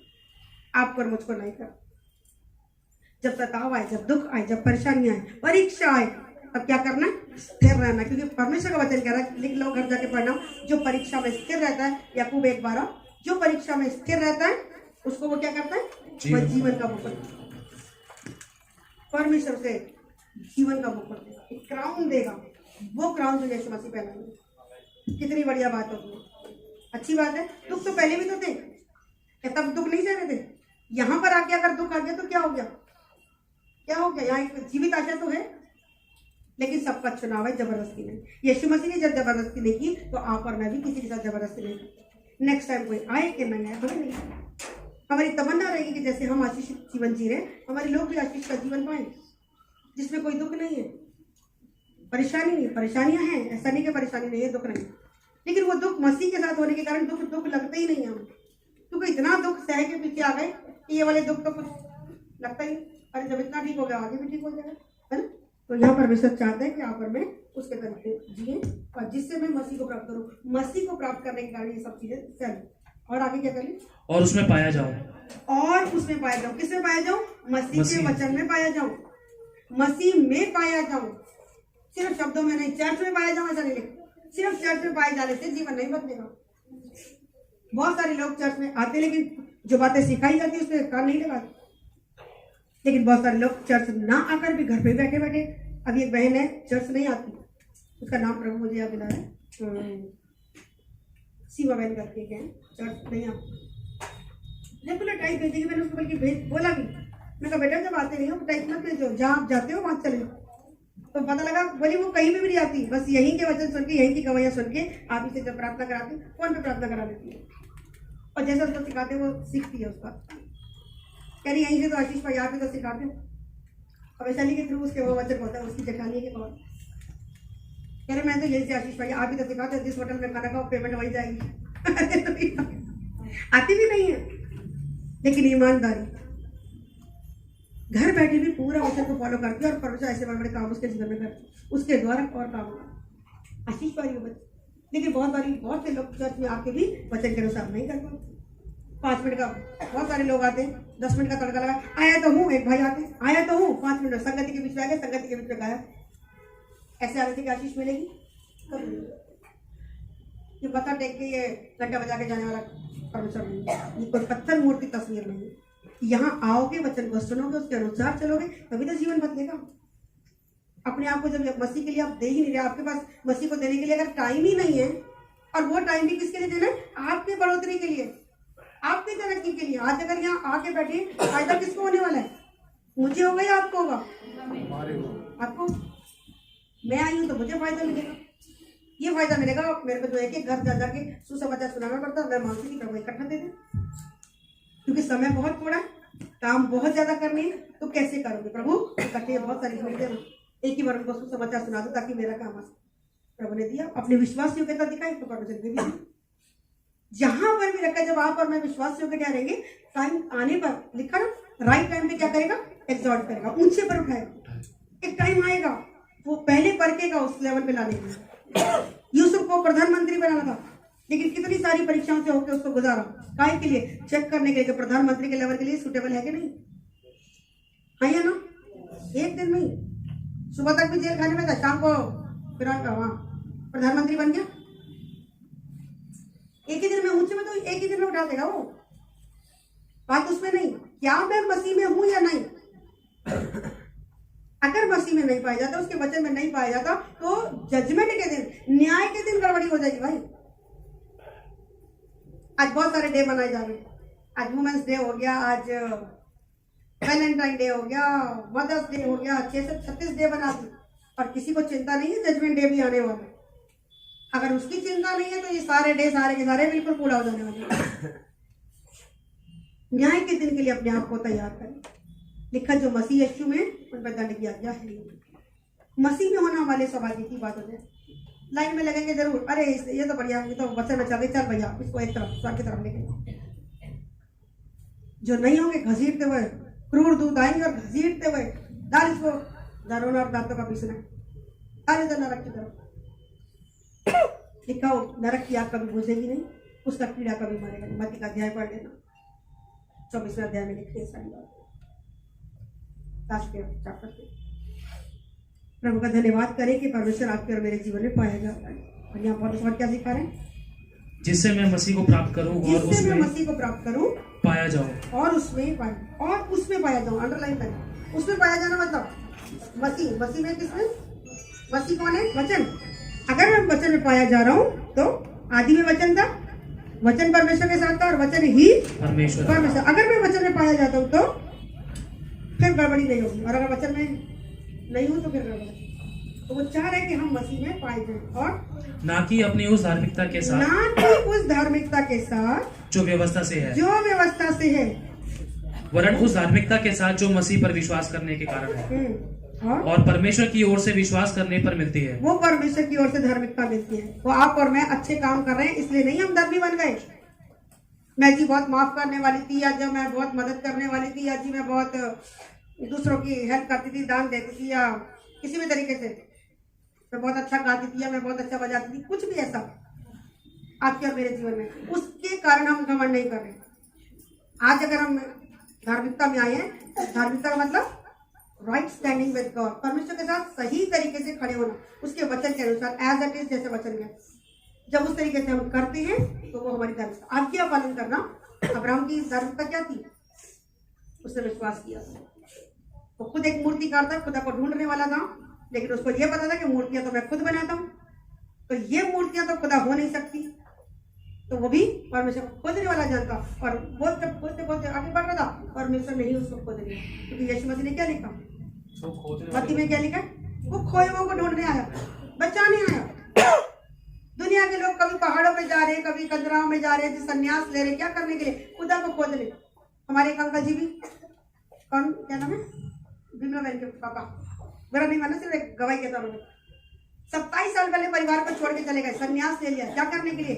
खुदा को ढूंढने गए, परिवार छोड़ दिया। 27 साल से कनेक्शन नहीं था, लेकिन जब प्रार्थना की गई कि टूटे रिश्ते जुड़ जाए, 27 साल के बाद वो रिश्ता जुड़ा, और जब वह एक ही प्रार्थना हुई और एक ही बार का जब सेकंड टाइम आए, उनकी दवाइयां छूट चुकी थी, झुकी कमर सीधी हो रही थी। और क्या बोल के गए वो सेकंड डे जब आए, क्या बोले, बेटा कहीं पे भी भगवान नहीं है, इतने साल से ढूंढ रहा था कहीं नहीं मिला, यहाँ तो एक ही बार आया और मिल गया मुझे, तो मेरी तो पत्नी भी मिल गई, परिवार भी मिल गया, दवाई भी छूट गई, सब कुछ मिल गया। सच्चा खुदा यही है, हालेलुया।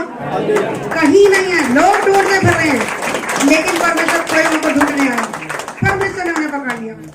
और 2 बारी के बाद क्या बोलते, बिटिया इजाजत दीजिए, हम वहां जाना चाहते हैं। मेरे को कहा अंकल लगाए आ गए तो अच्छे सीखो।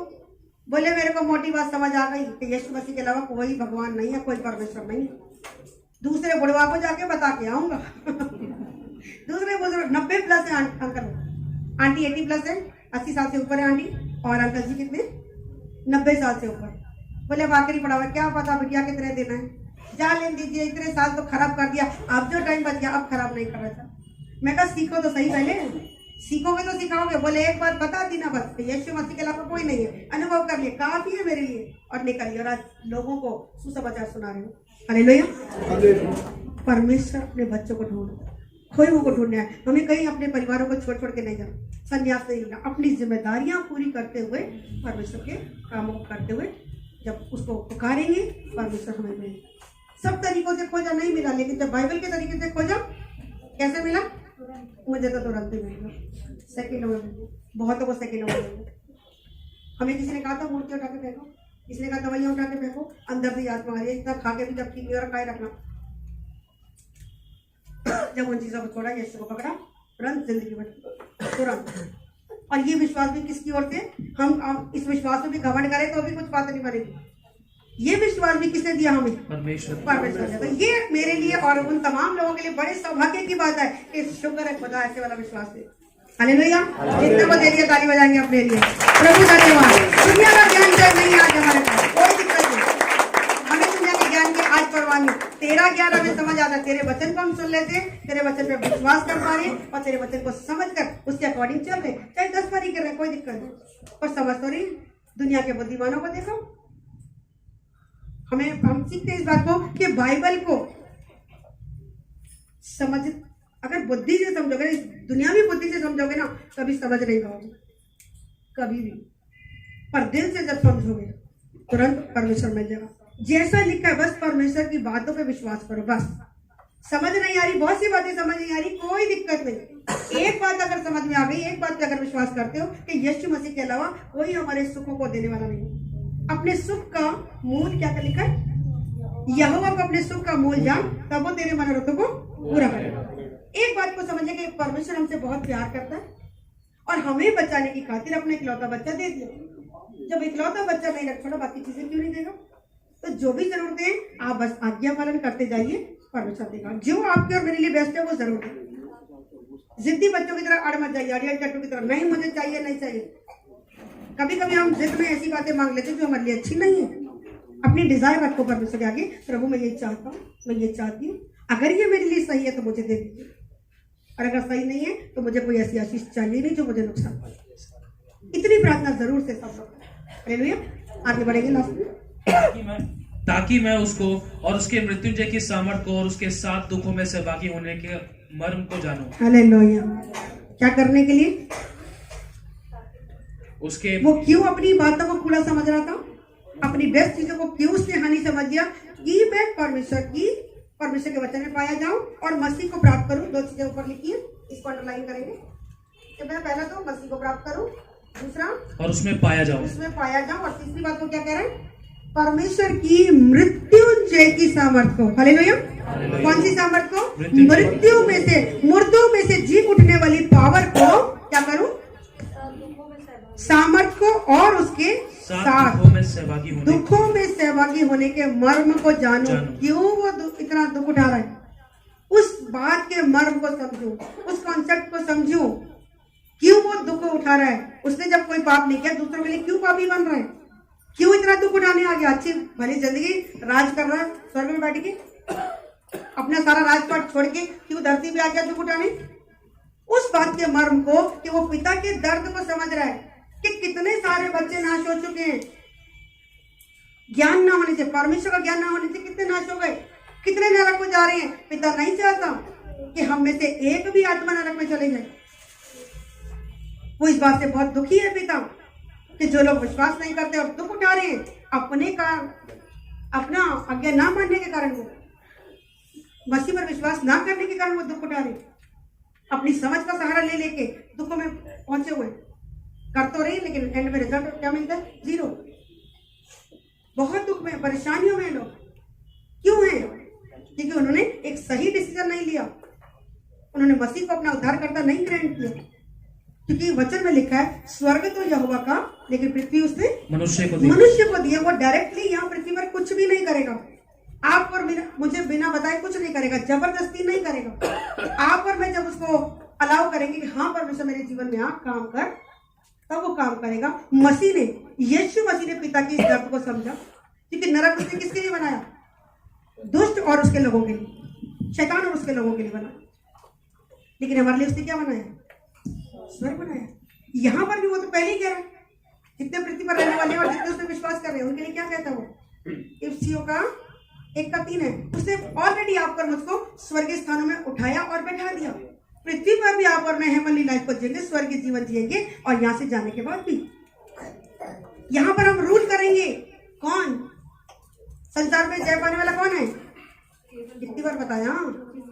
केवल वो जिसका ये केवल वो, ताली बजा भाई के लिए, केवल वो, और कोई नहीं, केवल वो जिसका ये विश्वास है कि यीशु मसीह परमेश्वर का पुत्र है, वो संसार के ऊपर जय पाएगा। सारे लोग संसार पे जय पा रहे हैं। जो मुर्दा हुआ, देखो कितनी अच्छी गवाही दी मैंने, कुछ लोग लेट आए। एक भाई की कल डेथ तो गई थी, मैंने जाके प्रार्थना करी और वो मुर्दा जिंदा हो गया। हालेलुया। क्यों हो गया ये? संसार के लोगों के पास तो कोई उम्मीद नहीं थी, शाम को जाके मुर्दा फूक किया जाते, लेकिन इन्होंने संसार के ऊपर जय पाई। केवल वो, हजारों लोग होंगे उस मोहल्ले में, देख देख के जा रहे होंगे, भैया पड़ा तो पड़ा, पी पा के पड़ जाओ, हम जाकर घर वाले आएंगे ले जाएंगे, कर दो भैया इनके घर के लोग। और लोग क्या मेहनत कर लोगे? घर के लोगों को खबर कर दो, बर्फ मंगवा लो, कमरा खाली करा दो, इन चीजों में लग गए होंगे, पर किसी एक ने दुआ नहीं करी होगी कि वो मुर्दा जिंदा हो जाए, क्योंकि वो उम्मीद ही नहीं है उनके पास। ये किसके पास उम्मीद है? मसीह लोगों के पास, जिन्होंने सुना है। और जिन्होंने सुना नहीं वो भी नहीं कर पाएंगे, और सुन के भी जिनका विश्वास नहीं वो भी नहीं कर पाएंगे। हर कोई कर पाएगा क्या? जिसका ये विश्वास है कि मेरा मसीह मेरी प्रार्थना को सुनता है, जिसको ये विश्वास है कि मैं प्रार्थना करूंगी और मुर्दे जिंदा होंगे, उसकी प्रार्थना का जरा सा काम होगा। हालेलुया, हालेलुया, जोरदार तालियां बजाइए। इस बात का मर्म जाना उन्होंने, ठीक है, उनको पता था कि मसीह चाहता है कि हम दूसरों के लिए प्रार्थना करें। यहाँ कॉलेज क्या कह रहा है? मैंने इसलिए अपनी बेस्ट चीजों को पूरा समझ दिया कि मैं अपने क्या कह रहा कि उसके साथ दुखों में सहभागी होने के वर्ग को जानूं और उसकी मृत्यु की समानता को प्राप्त करूं। किसकी मृत्यु की समानता को? मसीह की मृत्यु को। वो जानता था पौलुस कि यीशु मसीह क्रूस पर चढ़ाया गया, लेकिन वो तीसरे दिन मुर्दों में से जी उठा। वो उसके पुनरुत्थान की सामर्थ को जानता था कि अगर मैं मसीह के लिए मर रहा हूं, अगर मैं दुख उठा रहा हूं, तो एक दिन इसके साथ जिलाया भी जाऊंगा। हालेलुया, समझ आई तो बोले हालेलुया, बोले आमीन। तो जितने लोग मसीह के साथ दुख उठा रहे हैं, मसीह का नाम जानने के बाद भी दुख उठा रहे हैं, चिंता ना करें, प्रभु सब देख रहे हैं। अगर हम उसके साथ मर रहे हैं तो 3 दिन का इंतजार करना पड़ेगा, 3 दिन के बाद ही तो आया ना वो भी। और वचन में क्या लिखा है? परमेश्वर का एक दिन हमारे 1000 दिन उसके एक दिन के बराबर है। कभी कभी समय लंबा, और 3 दिन कितने दिनों से समाज से क्या बोल रही है? 3 दिन, महीना हो गए, हालात बदलते दिख नहीं रहे, ये वाला दुगना नहीं जा रहा, वो दुगना नहीं जा रहा। कभी कभी समय लंबा हो जाए, कभी कभी, क्योंकि परमेश्वर कुछ सिखाना मांग रहा है उस दौरान। निराश ना हो, हताश ना हो। अगर मसीह के साथ मर रहे हैं तो मसीह के साथ जलाए जाएंगे, गारंटी के साथ जलाए जाएंगे। हालेलुया, बोलो आमीन, आमीन, समझ के बोलो आमीन। क्या समझ में आया? क्या समझ गया? अगर हम मर रहे हैं तो मसीह मुर्दों में से जी उठा था, ये बात पे भरोसा करना है। मसीह भी तो मुर्दों में से जी उठा। जब अगर हम उसके साथ मर रहे हैं तो एक दिन जलाए जाएंगे। किसके द्वारा? यीशु की पुनरुत्थान की सामर्थ के द्वारा। हालेलुया। तो इस बात के मर्म को समझने के लिए उसने अपनी सारी बेस्ट चीजों को पूरा कर दिया। बस मेरे लिए मसीह काफी है। क्या आज आप और मैं कर पाते ऐसा? नहीं। ये दुखड़ा दूर हो जाए। यीशु मसीह के ऊपर भी दुख आया, वो भी एक मनुष्य था, और उसने क्या कहा, हो सके तो ये प्याला मेरे सामने से टल जाए, हट जाए। वो इसलिए नहीं तो कहता कि क्रूस की मृत्यु उसको सहनी थी, दर्द सह रहा था, परमेश्वर का बेटा था भाई। वो इस बात से दुखी था कि परमेश्वर पाप से नफरत करता है ना। और पाप, जब वो सारे जगत के पाप उठाने जा रहा था, और पाप उठाते ही क्या हुआ था, पिता ने उसको छोड़ दिया, लेकिन क्षण भर के लिए छोड़ दिया। जब एक पल उसने छोड़ा, यीशु मसीह को बर्दाश्त नहीं कर। क्यों? वो इसलिए दुखी नहीं था कि वो उसको कील से ठोका जाता, उस दर्द से दुखी नहीं था वो। उससे कहीं ज्यादा दर्द उसको ये बात था कि मेरे पिता ने अपना मुंह फेर लिया। क्योंकि पिता किससे नफरत करता है? बेटे से नफरत कर रहा नहीं, पाप से नफरत कर रहा है। पाप के साथ जब अपने बेटे से नहीं मिल रहा तो आप और मैं क्या चीज है? इस बात की गहराई समझ रही है। पाप से कभी मत खेलना, आग से खेलो बच जाओगे। कल मैंने गवाही दी कि मेरे ऊपर गरम गरम क्या आ गया, पालक गिर गई, पूरा मुंह पे लेप लग गया, पूरे शरीर पे आ गया। कपड़ा में आ जाइए नहीं, कल सही भाई की मम्मी एक गवाही दे रही, संडे के दिन वो यहाँ से गई और पालक पनीर बनाने के चक्कर में थी, और बोला गरम गरम पानी है और पालक मिक्सी में डाल के ग्राइंड करने के चक्कर में, और जैसे वो स्टीम बनी उड़ के निकला पूरे मुंह पे फेस पैक की तरह से बन गया। अब गरम गरम लगा तो दर्द होगा कि नहीं, जलन होगा कि नहीं हुआ। लेकिन जैसे उन्होंने प्रार्थना करी, ये सारा का सारा दर्द, हालेलुया, कोई छाला नहीं था उनके चेहरे पे, उनकी बॉडी पे कोई छाला नहीं। क्यों हुआ ये? यीशु मसीह के पाप। आज दुनिया के लोगों के ऊपर आए तो देखो पप्पले लेके आओगे, नाश्ते करेंगे। सच्ची बात है, हम भी अगर विश्वास नहीं करेंगे तो हमारे साथ भी होगा। लेकिन वो जानती कि मैं मसीह के नाम से प्रार्थना करूंगी तो मेरा परमेश्वर मुझे छुड़ा ले, क्योंकि उसके लहू में वो सामर्थ। और उन्हें यही बात बोली कि मैंने यीशु का लहू लगाया और मैं चल गया। यीशु के लहू में कितनी पावर है, ये मसीह के लोग जान। क्रूस की कथा क्या है? कुरान में क्या लिखा है? 1:18 में क्या लिखा है? क्रूस की कथा नाश होने वालों के लिए मूर्खता है, लेकिन सामर्थ उद्धार पाने वालों के लिए परमेश्वर की सामर्थ है। हालेलुया। हम मसीह लोग जानते हैं कि परमेश्वर के नाम में कितनी पावर है, यीशु के लहू में कितनी पावर है, यीशु के वचन में कितनी पावर है। ये आप और मैं जानते हैं, दुनिया के लोग नहीं जानते। तो यही बात पौलुस जानता था। तो क्या कह रहे हैं कि मैं उसको और उसकी मृत्युंजय की सामर्थ को और उसके साथ दुखों में सहभागी होने के मर्म को जानूं और उसकी मृत्यु की समानता को प्राप्त करूं। क्यों मरने को तैयार हो रहे? क्योंकि उसको पता है अगर मर के जी उठना है तो मरना जरूरी है। बिना मरे पुनरुत्थान की सामर्थ काम नहीं। तो अगर आज मर भी रहे, दुखों के कारण तकलीफ में है, तिल तिल करके लग रहा है कि मेरा सब कुछ नाश हो रहा है, खत्म हो गई, मैं नष्ट हो गई, लेकिन भरोसा करें यीशु के पुनरुत्थान के साथ। अगर मर रहे हैं तो उसके साथ जिलाए भी जाएंगे, जिंदा भी किए जाएंगे, और मर के जब जिंदा होंगे पुनरुत्थान की सामर्थ, फिर तो बल्ले बल्ले। यीशु मसीह का नाम कब महान किया गया? जब मुर्दों में से जी के उठा। बहुत बड़ा नाम उसका पहले नहीं था, लेकिन जब उसने वचन के साथ हम पढ़ेंगे, निकालेंगे इसको पूरा करके, फिलिप्पियों का 2 अध्याय निकालेंगे कि मैं किसी भी रीति से मरे हुओं में से जी उठने के पद तक पहुंचूं। वो इस बात के लिए बहुत भूख और प्यास रख रहा था कि किसी भी रीति से कोई भी तरीका मुझे अपनाना पड़े, मैं छोड़ूंगा नहीं। क्या नहीं छोड़ूंगा? मौका नहीं छोड़ूंगा कि मैं मुर्दों में से जी ना उठूं। वचन पढ़ेंगे 11 दोबारा से, कि मैं किसी भी रीति से मरे हुओं में से जी उठने के पद तक पहुंचूं। अगर आप मरेंगे नहीं तो कभी भी जी नहीं उठेंगे। अगर आप चाह रहे स्वर्ग का जीवन चाह रहे तो मृत्यु जरूरी है। पल पल जो मर रहे हैं कोई दिक्कत नहीं, मसीह के साथ मर रहे ना। मसीह देख नहीं रहा कि मेरा बच्चा मेरे वचन के अनुसार चल रहा है और ये दुख उठा रहा है, ये सही है, तब भी इसको दुख उठाना पड़ रहा है। क्या देख नहीं रहा परमेश्वर? सब देख रहा, और हर एक का न्याय वो करेगा।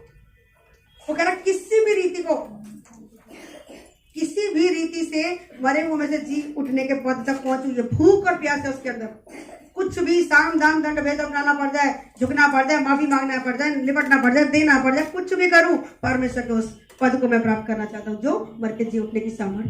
हालेलुया। आज कितने लोगों के अंदर ये भूख और प्यास है कि आज मैं भी मर के जी उठना चाहता हूं। एक वचन को पढ़ेंगे, देखो आपको समझ आ जाएगा अच्छे से। इसी का दूसरा अध्याय, मसीह का नाम कब महान किया गया? 2 का 7 पढ़ेंगे।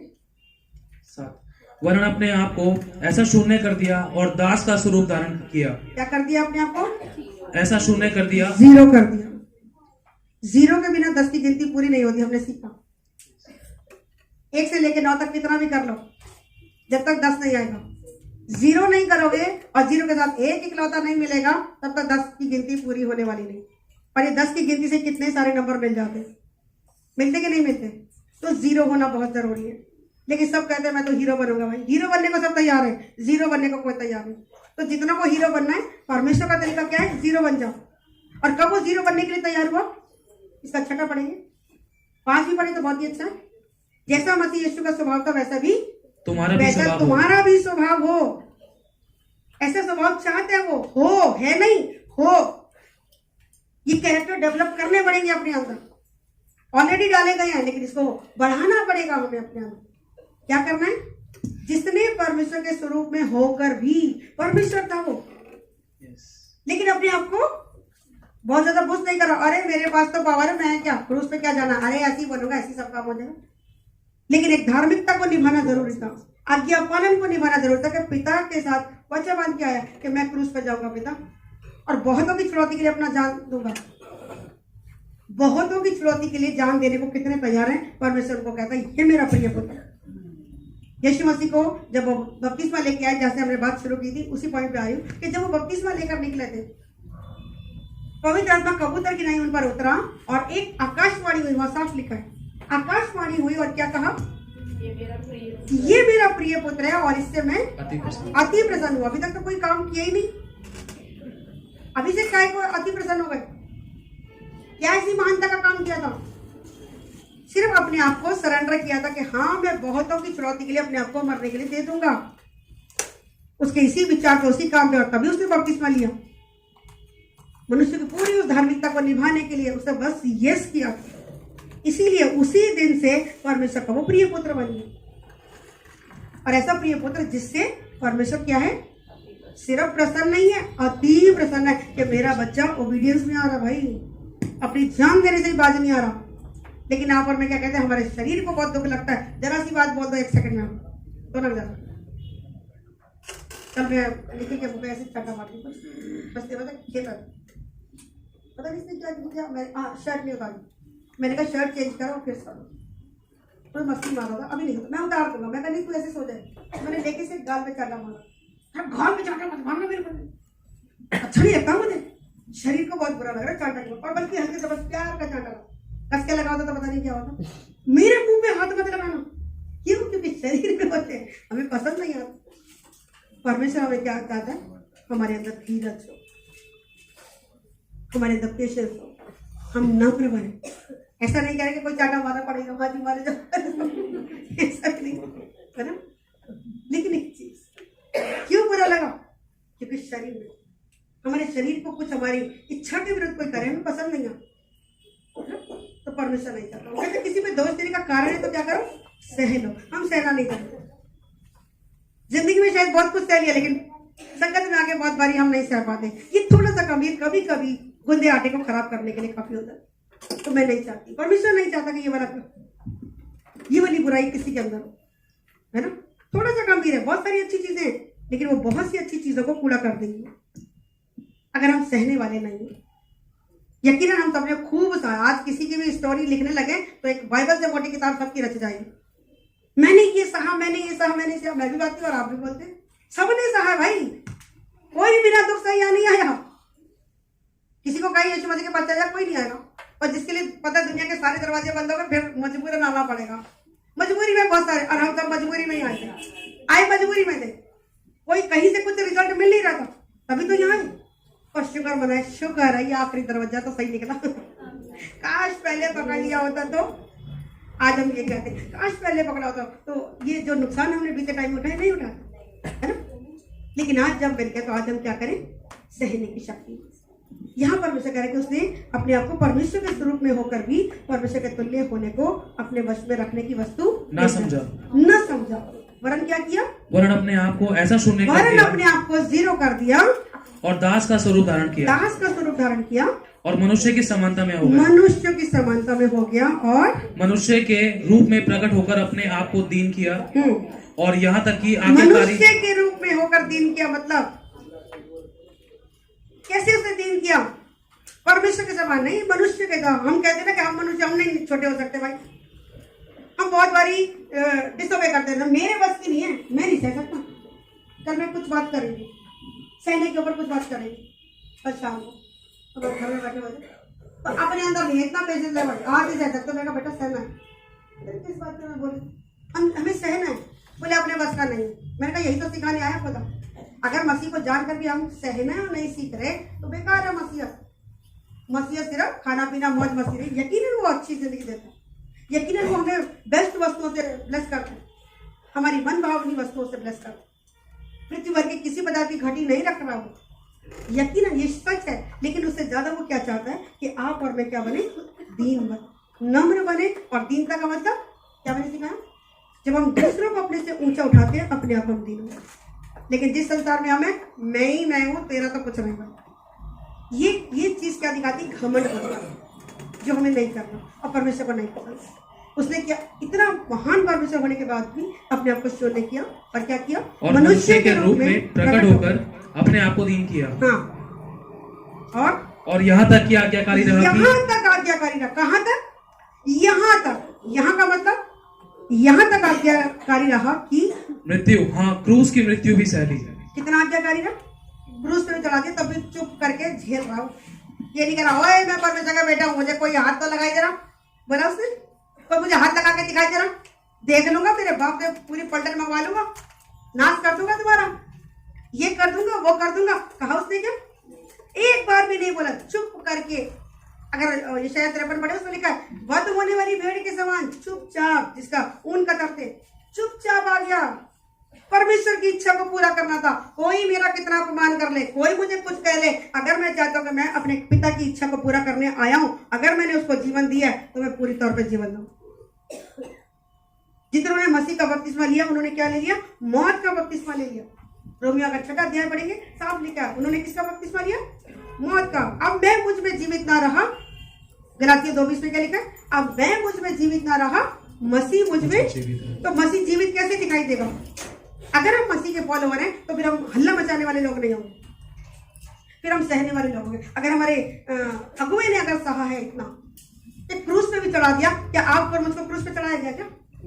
इब्रानियों का अगर 12वां अध्याय घर जाके पढ़ना, उसने इतना विरोध सह लिया कि इब्रानियों का 12 निकालो, वो यहाँ तक जीरो हुआ, अपने आप को शून्य किया कि उसने क्रूस की मृत्यु, हाँ क्रूस की मृत्यु भी सह ली। और इस कारण, किसी और कारण नहीं, केवल इस कारण परमेश्वर ने उसको अति महान ही किया और उसको वो नाम दिया जो सब नामों में श्रेष्ठ है, कि जो स्वर्ग में और पृथ्वी पर और पृथ्वी के नीचे है, वो सब यीशु के नाम से आगे घुटना टेके। परमेश्वर पिता की महिमा के लिए हर एक चीज अंगीकार कर लिया और यीशु ही प्रभु, ठीक है यीशु प्रभु। कहां तक शून्य हो गया? क्रूस की मृत्यु सहली। और इस कारण मृत्यु सहने के कारण, मरने के कारण आज आपको और मुझको मरना पड़ेगा आत्मा, शारीरिक बातों में। आत्मा में नहीं, अपनी फ्लेशली डिजायर्स को मारना पड़ेगा, अपनी शारीरिक अभिलाषाओं को मारने के लिए जीना पड़ेगा। अगर आप और मैं इसके लिए तैयार नहीं है तो आप कभी भी मसीह को खुश करने वाले नहीं बनेंगे, मसीह में पाए नहीं जाएंगे। जैसा कि उसने कहा किसके मर्द को जानूं, बड़ी अच्छी मुझे बात कही आज इतने तरीके कि मैं मसीह को प्राप्त करूं और उसे पाया जाऊं और उसके दुखों में सहभागी। उस मर्म को जानने के लिए वो मसीह में होकर क्या कह रहा, अपनी बेस्ट चीजों को पूरा समझ लिया। किसी भी तरीके से कोई भी रीति अपनाकर मैं परमेश्वर की समानता, मरे मुंह से देखा, मरे मुंह में से जी उठने के पद को पहुंचूं, मतलब यूं ही नहीं पहुंच पाएंगे। उसके उस मर्म को समझना पड़ेगा, क्यों मरा वो, आज क्यों ये दुख आ रहा आपके ऊपर, क्योंकि परमेश्वर चाहता है कि मर के आप जिंदा हो जाओ और पुनरुत्थान की सामर्थ के बाद बड़े बड़े काम।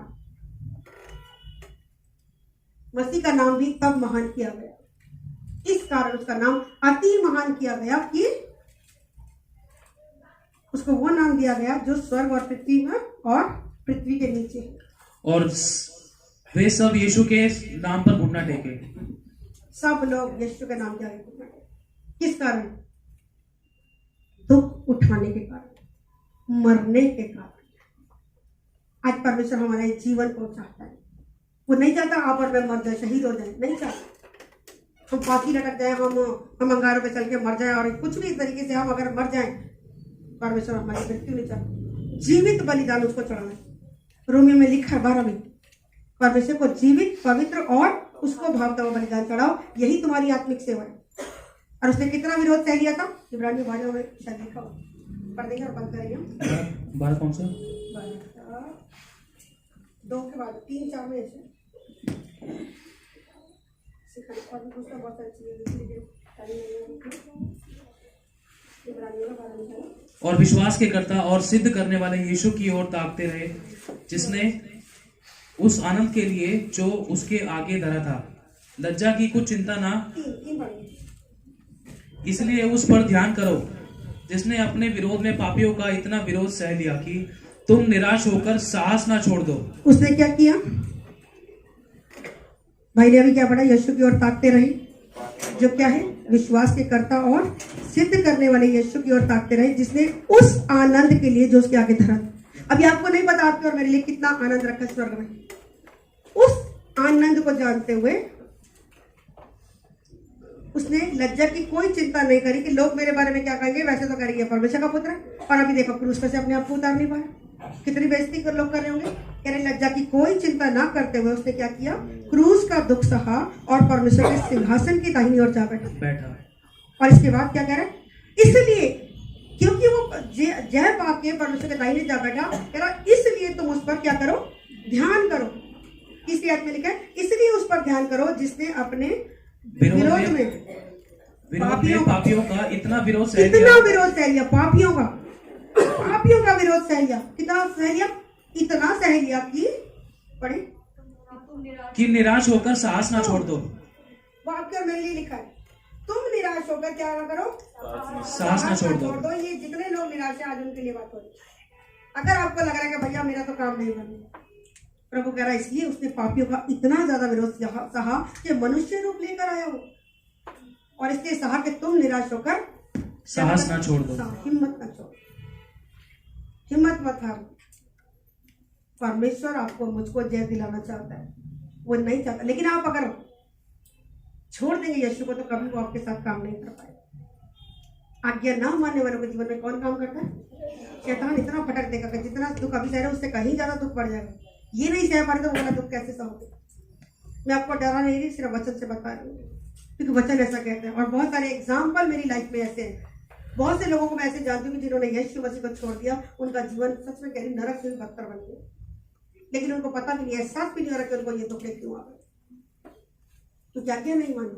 और शैतान का काम क्या है, चोरी करना, घात करना, नाश। वो इसीलिए आया।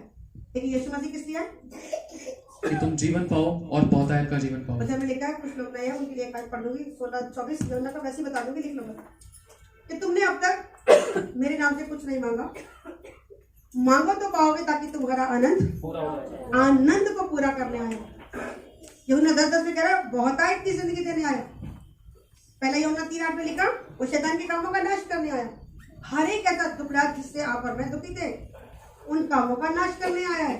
बोलो हालेलुया। पकड़ेंगे, जब हम यीशु को पकड़ेंगे तब हमारे जीवन के टुकड़े दूर होंगे, अदरवाइज कोई बचाव का रास्ता नहीं है। संसार में आप टाटा बिरला अंबानी बन के जी सकते हो, लखपति, करोड़पति और खरबपति बन सकते हो, लेकिन वचन क्या कह रहा है, मनुष्य सारे जगत को प्राप्त करे और अपने प्राणों की हानि उठाए तो उससे क्या।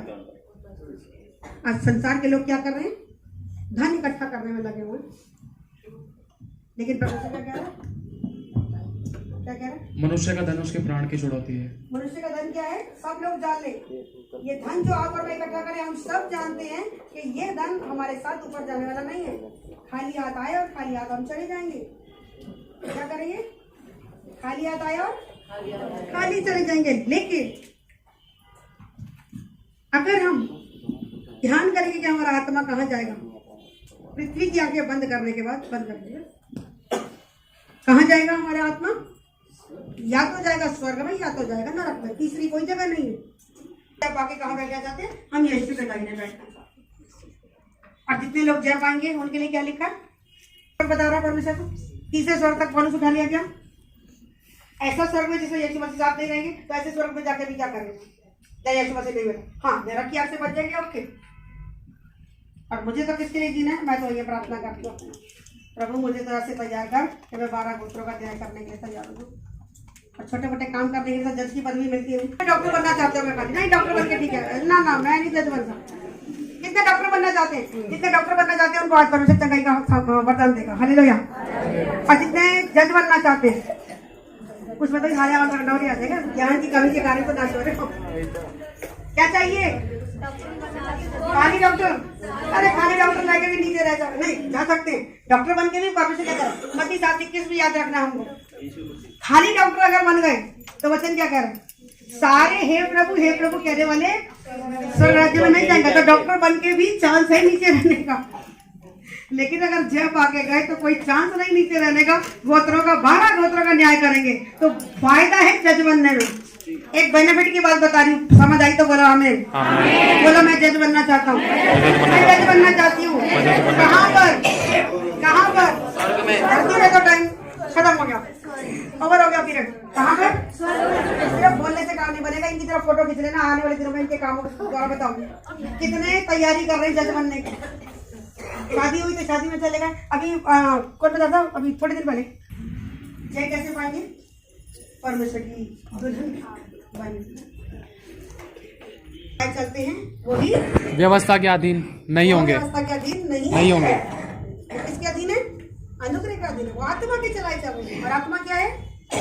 जो अंत तक बना रहेगा क्या करेगा? उद्धार उसी का होगा। उद्धार हम सब घुटनों में आएंगे, प्रार्थना करेंगे।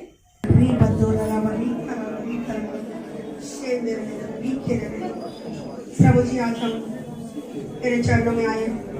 तेरा वचन कहता है इब्रानियों 4:16 में कि हियाव पाकर आओ हम उस अनुग्रह के सिंहासन के साथ हियाव पान कर चले और वो दया को प्राप्त करें जो जरूरत के समय हमारी सहायता करे। तरक्की और उन्नति की बातें आज हम उन्हीं बातों पे, आज से हम अपना ध्यान उन बातों पे लगाने पाए। ये पूरा सप्ताह परमेश्वर हमारी मदद कर, पूरी जिंदगी, ये महीना, ये साल हमारी मदद कर और आगे तक अगुवाई कर हमारी, कि हम इन बातों को ध्यान रख सकते कि हमारे कामों को करने से, हमारे उठने बैठने चलने से परमेश्वर मसीह का नाम महिमा पाए और लोग जो अंधकार में वो ज्योति उन पर प्रकट हो। हमारी प्रार्थना के द्वारा, वचन शेयर करने के द्वारा या काउंसलिंग के द्वारा परमेश्वर हमारे लोग जो अभी भी शैतान के बंधन में, उन्हें उस बंधन से आजाद करने के लिए मुझे और मेरी पूरी टीम को परमेश्वर, जितने फेलोशिप ऑफ बिलीवर्स के लोग हैं परमेश्वर, और जितने ऑनलाइन इसको सुनेंगे और देखेंगे परमेश्वर, उन सब की तू मदद और सहायता कर परमेश्वर, कि आज से हमारी जिंदगी फ्रूटफुल होने पाए, आज से हमारी जिंदगी परमेश्वर आशीष पाए और आशीष का कारण बन जाए। यीशु के नाम से बता आपकी दी हुई सेवा को आगे बढ़ाने के लिए परमेश्वर, आपकी दुल्हन को तैयार करने के लिए परमेश्वर पिता, हमें जिन बातों की जरूरत है, जिन चीजों की जरूरत है, जिस बुद्धि की, जिस ज्ञान की, जिस समझ की जरूरत है, जिस समर्पण की जरूरत है, जिन दानों वरदानों की जरूरत है, जिस अभिषेक की जरूरत है, जिस दीनता नम्रता की जरूरत है परमेश्वर, यहोवा यीरे बनकर मुझे और मेरे लोगों को मुहैया करके देने के लिए पिता मैं बहुत धन्यवाद देती हूँ। सभी कहीं आमीन, हालेलुया। सभी ग्रहण करें परमेश्वर। आज जिस सेहत की जरूरत है, जिस समर्पण की, जिस माफ करने की बातों की जरूरत है परमेश्वर, वो बातें मुहैया करके देने के लिए धन्यवाद देते राजा कि तू हमारी सहायता और मदद करने के तैयार है। तू चाहते कि हमारे काम अंधकार में, अन्य जातियों में उजाले के समान चमकने पाए, हमारा उजाला अन्य जातियों में चमकने पाए परमेश्वर। तू चाहता है कि तेरे बच्चों का नाम ऊंचा हो परमेश्वर। ऐसा भला और परमेश्वर हमें कहाँ मिलेगा बेटा। हम बहुत दिल की गहराइयों से धन्यवाद देते कि आपका नाम हमारे जीवनों से महिमा पाए, आपका नाम हमारे जीवन में, आपकी बुद्धि, आपका ज्ञान, आपकी समझ आपने हमें दी, इसके लिए बहुत धन्यवाद है। आज दुनिया का ज्ञान नहीं है हमारे पास, मेरे पास तो बिल्कुल नहीं परमेश्वर, लेकिन फिर भी धन्यवाद दे कि तूने मुझ जैसी मूर्ख को चुना और मेरे तमाम उन लोगों को चुना, इसलिए चुना कि परमेश्वर हम बुद्धिमानों को शर्मिंदा करें। हालेलुया। रे बाबा का शेर तेरे में खरा बनी। आज अपने बच्चों को जो चाहते कि वो डॉक्टर बने, जहाँ डॉक्टरी फेल हो रही है, जहाँ दुनिया के डॉक्टरों की डॉक्टरी फेल हो रही है, यीशु के नाम से तेरे बच्चों को जो भूखे और प्यासे हैं उस चंगाई का वरदान मिलने पाए परमेश्वर, तेरी महिमा के लिए परमेश्वर। तेरे बच्चे हम इसे हर एक जन जब प्रार्थना करें तो बीमार चंगे हो जाए यीशु के नाम से, यीशु के नाम से। दानों वरदानों की बहुतायत को रिलीज करती हूँ मैं। जैसा जिसकी जरूरत है परमेश्वर, जैसा जिसके अंदर भूख और प्यास है, यीशु के नाम से उन्हें मिलने पाए, चंगाई का वरदान मिलने पाए, एक अच्छा विश्वास का वरदान मिलने पाए। धन्यवाद करते प्रभु समर्पण में आने के लिए। परमेश्वर एक अच्छा वरदान दे परमेश्वर कि तेरी ओर ताकने वाले कभी शर्मिंदा नहीं हो गए। धन्यवाद देते, भविष्यवाणी का वरदान मिलने पाए परमेश्वर, तेरी महिमा के लिए। तूने तो अपने बच्चों को बनाया है परमेश्वर, सुसमाचार सुनाने के लिए वरदान मिले परमेश्वर, और तेरी आत्मा में होकर अगुवाई में चलते हुए तेरे नाम को ऊंचा उठाने के लिए परमेश्वर तो सहायता और मदद कर परमेश्वर, ताकि तेरे बच्चों के द्वारा तेरे राज्य बढ़ने पाए। यीशु के नाम से थोड़ा सा गंभीर जो सबके जीवनों में थोड़ा है या ज्यादा किसी के भी जीवन में अगर आज गंभीर है, आज यीशु के नाम से मैं निकल जाने का हुक्म देती हूँ। जो पूरे गुंडे आटे को खराब करने की कोशिश कर रहा है, शैतान की हर एक गंदी योजनाएं जो तेरे बच्चों की परमेश्वर पिता दवाइयां खराब करने की कोशिश करती है, मैं यीशु के नाम से शैतान की गंदी योजनाओं को नष्ट होने का हुक्म देती हूँ। शैतान के सारे काम नष्ट हो गए ऐसे जो परमेश्वर के बच्चों को आशीष पाने से रोक रहे हैं। धन्यवाद देती हूँ, टूटे परिवार जुड़ जाए, हर एक ऐसी बातें जो हमें घर परिवार से दूर नहीं होने दे रही, या हमारे फोकस को परमेश्वर की सेवा से डाइवर्ट करके संसार की चिंताओं में लगा रही है, परिवार की तरफ लगाई, या किसी और ऐसी बात में जो हमारे समय को चुरा रही है बातें, परमेश्वर ऐसी बातों को हमारे जीवन से दूर करने के लिए धन्यवाद है। तेरे बच्चे पूरा तेरे वचन के अनुसार फोकस होके अपने घर की भी जिम्मेदारियों को पूरा करते हुए, अपने कलीसिया की जो भी आपने सेवकाई की जिम्मेदारियां दी है, अपने वर्क प्लेस की जो भी जिम्मेदारियां तूने अपने बच्चों को दी है, नौकरी या बिजनेस जो भी कर रहे हैं, परमेश्वर हर एक जिम्मेदारी को पूरा करते हुए, आज्ञा पालन करते हुए परमेश्वर आगे बढ़ने पाए और तेरे नाम को ऊंचा उठाते हुए तेरी महिमा करने पाए, ताकि शैतान को मौका ना मिले। शैतान तू हारा था, हारा है और हारा ही रहेगा यीशु मसीह के नाम से।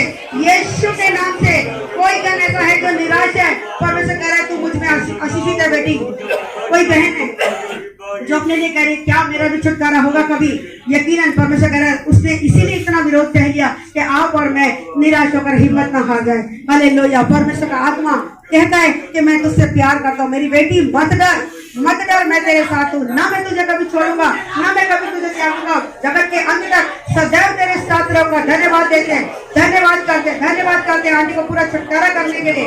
धन्यवाद देते हैं, शैतान के सारे काम उनके जीवन से नष्ट होने पर यीशु की महिमा के लिए। और जितने यहाँ बैठे हैं सिर के बालों से लेकर पैर के तलवा तक एक एक को बीमारी से चंगाई की घोषणा करती हूँ। जो भी बीमारियां शरीर के अंदर है, यीशु के नाम से सब चंगे हो जाए।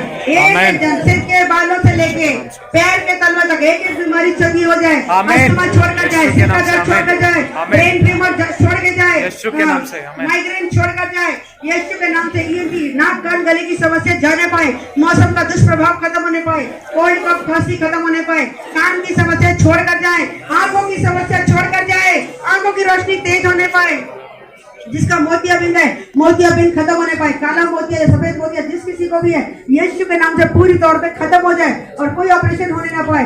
होने वाले ऑपरेशन को मैं कैंसिल होने का हुक्म देती हूँ यीशु के नाम से। यीशु के नाम से पिता, जितने लोग इस प्रार्थना को सुनेंगे देखेंगे, यीशु के नाम से उनका ही मोतियाबिंद खत्म होने पाए, कैंसर खत्म होने पाए, किडनी फेलियर को ब्रांड न्यू किडनी मिलने पाए, हार्ट प्रॉब्लम जिनको है ब्रांड न्यू हार्ट से ब्लेस करने के लिए धन्यवाद देते हैं, जिनको खाने पीने को डाइजेस्ट नहीं कर पा रहे ब्रांड न्यू लिवर से ब्लेस करने के धन्यवाद देती हूँ, धन्यवाद करती हूँ। वो छोटा बच्चा गुरजोत, उसको ब्रांड न्यू हार्ट आपने दे दिया, डॉक्टर ने जो बताया है उसके हार्ट में प्रॉब्लम है, आज हम यीशु के नाम से डॉक्टर की सारी बातों को सारे शब्दों को कट ऑफ कैंसिल करते जो उस बच्चे के विरोध में बोले गए, जो बाइबल के विरोध में बोले गए, हम कट ऑफ कैंसिल करते रहे। नई रिपोर्ट की घोषणा करती हूँ जो कहती है कि यीशु के कोड़े खाने से बच्चा गुरजोत चंगा हो चुका है। हम चाहते परमेश्वर वो संडे को ही बड़ी गवाही के साथ तेरे भवन के अंदर खड़े हो और तेरे नाम को महिमा देने वाले बने और शैतान के सारे काम नष्ट हो जाए। यीशु के नाम से ऐसा होगा, ऐसा ही होगा। हम विश्वास से घोषणा करते हैं। हम चाहते परमेश्वर तू उनके जीवन में काम करने के लिए हम धन्यवाद देते हैं। हमारे पढ़ने लिखने वाले बच्चों के लिए हम बुद्धि ज्ञान और समझ मांगते हैं।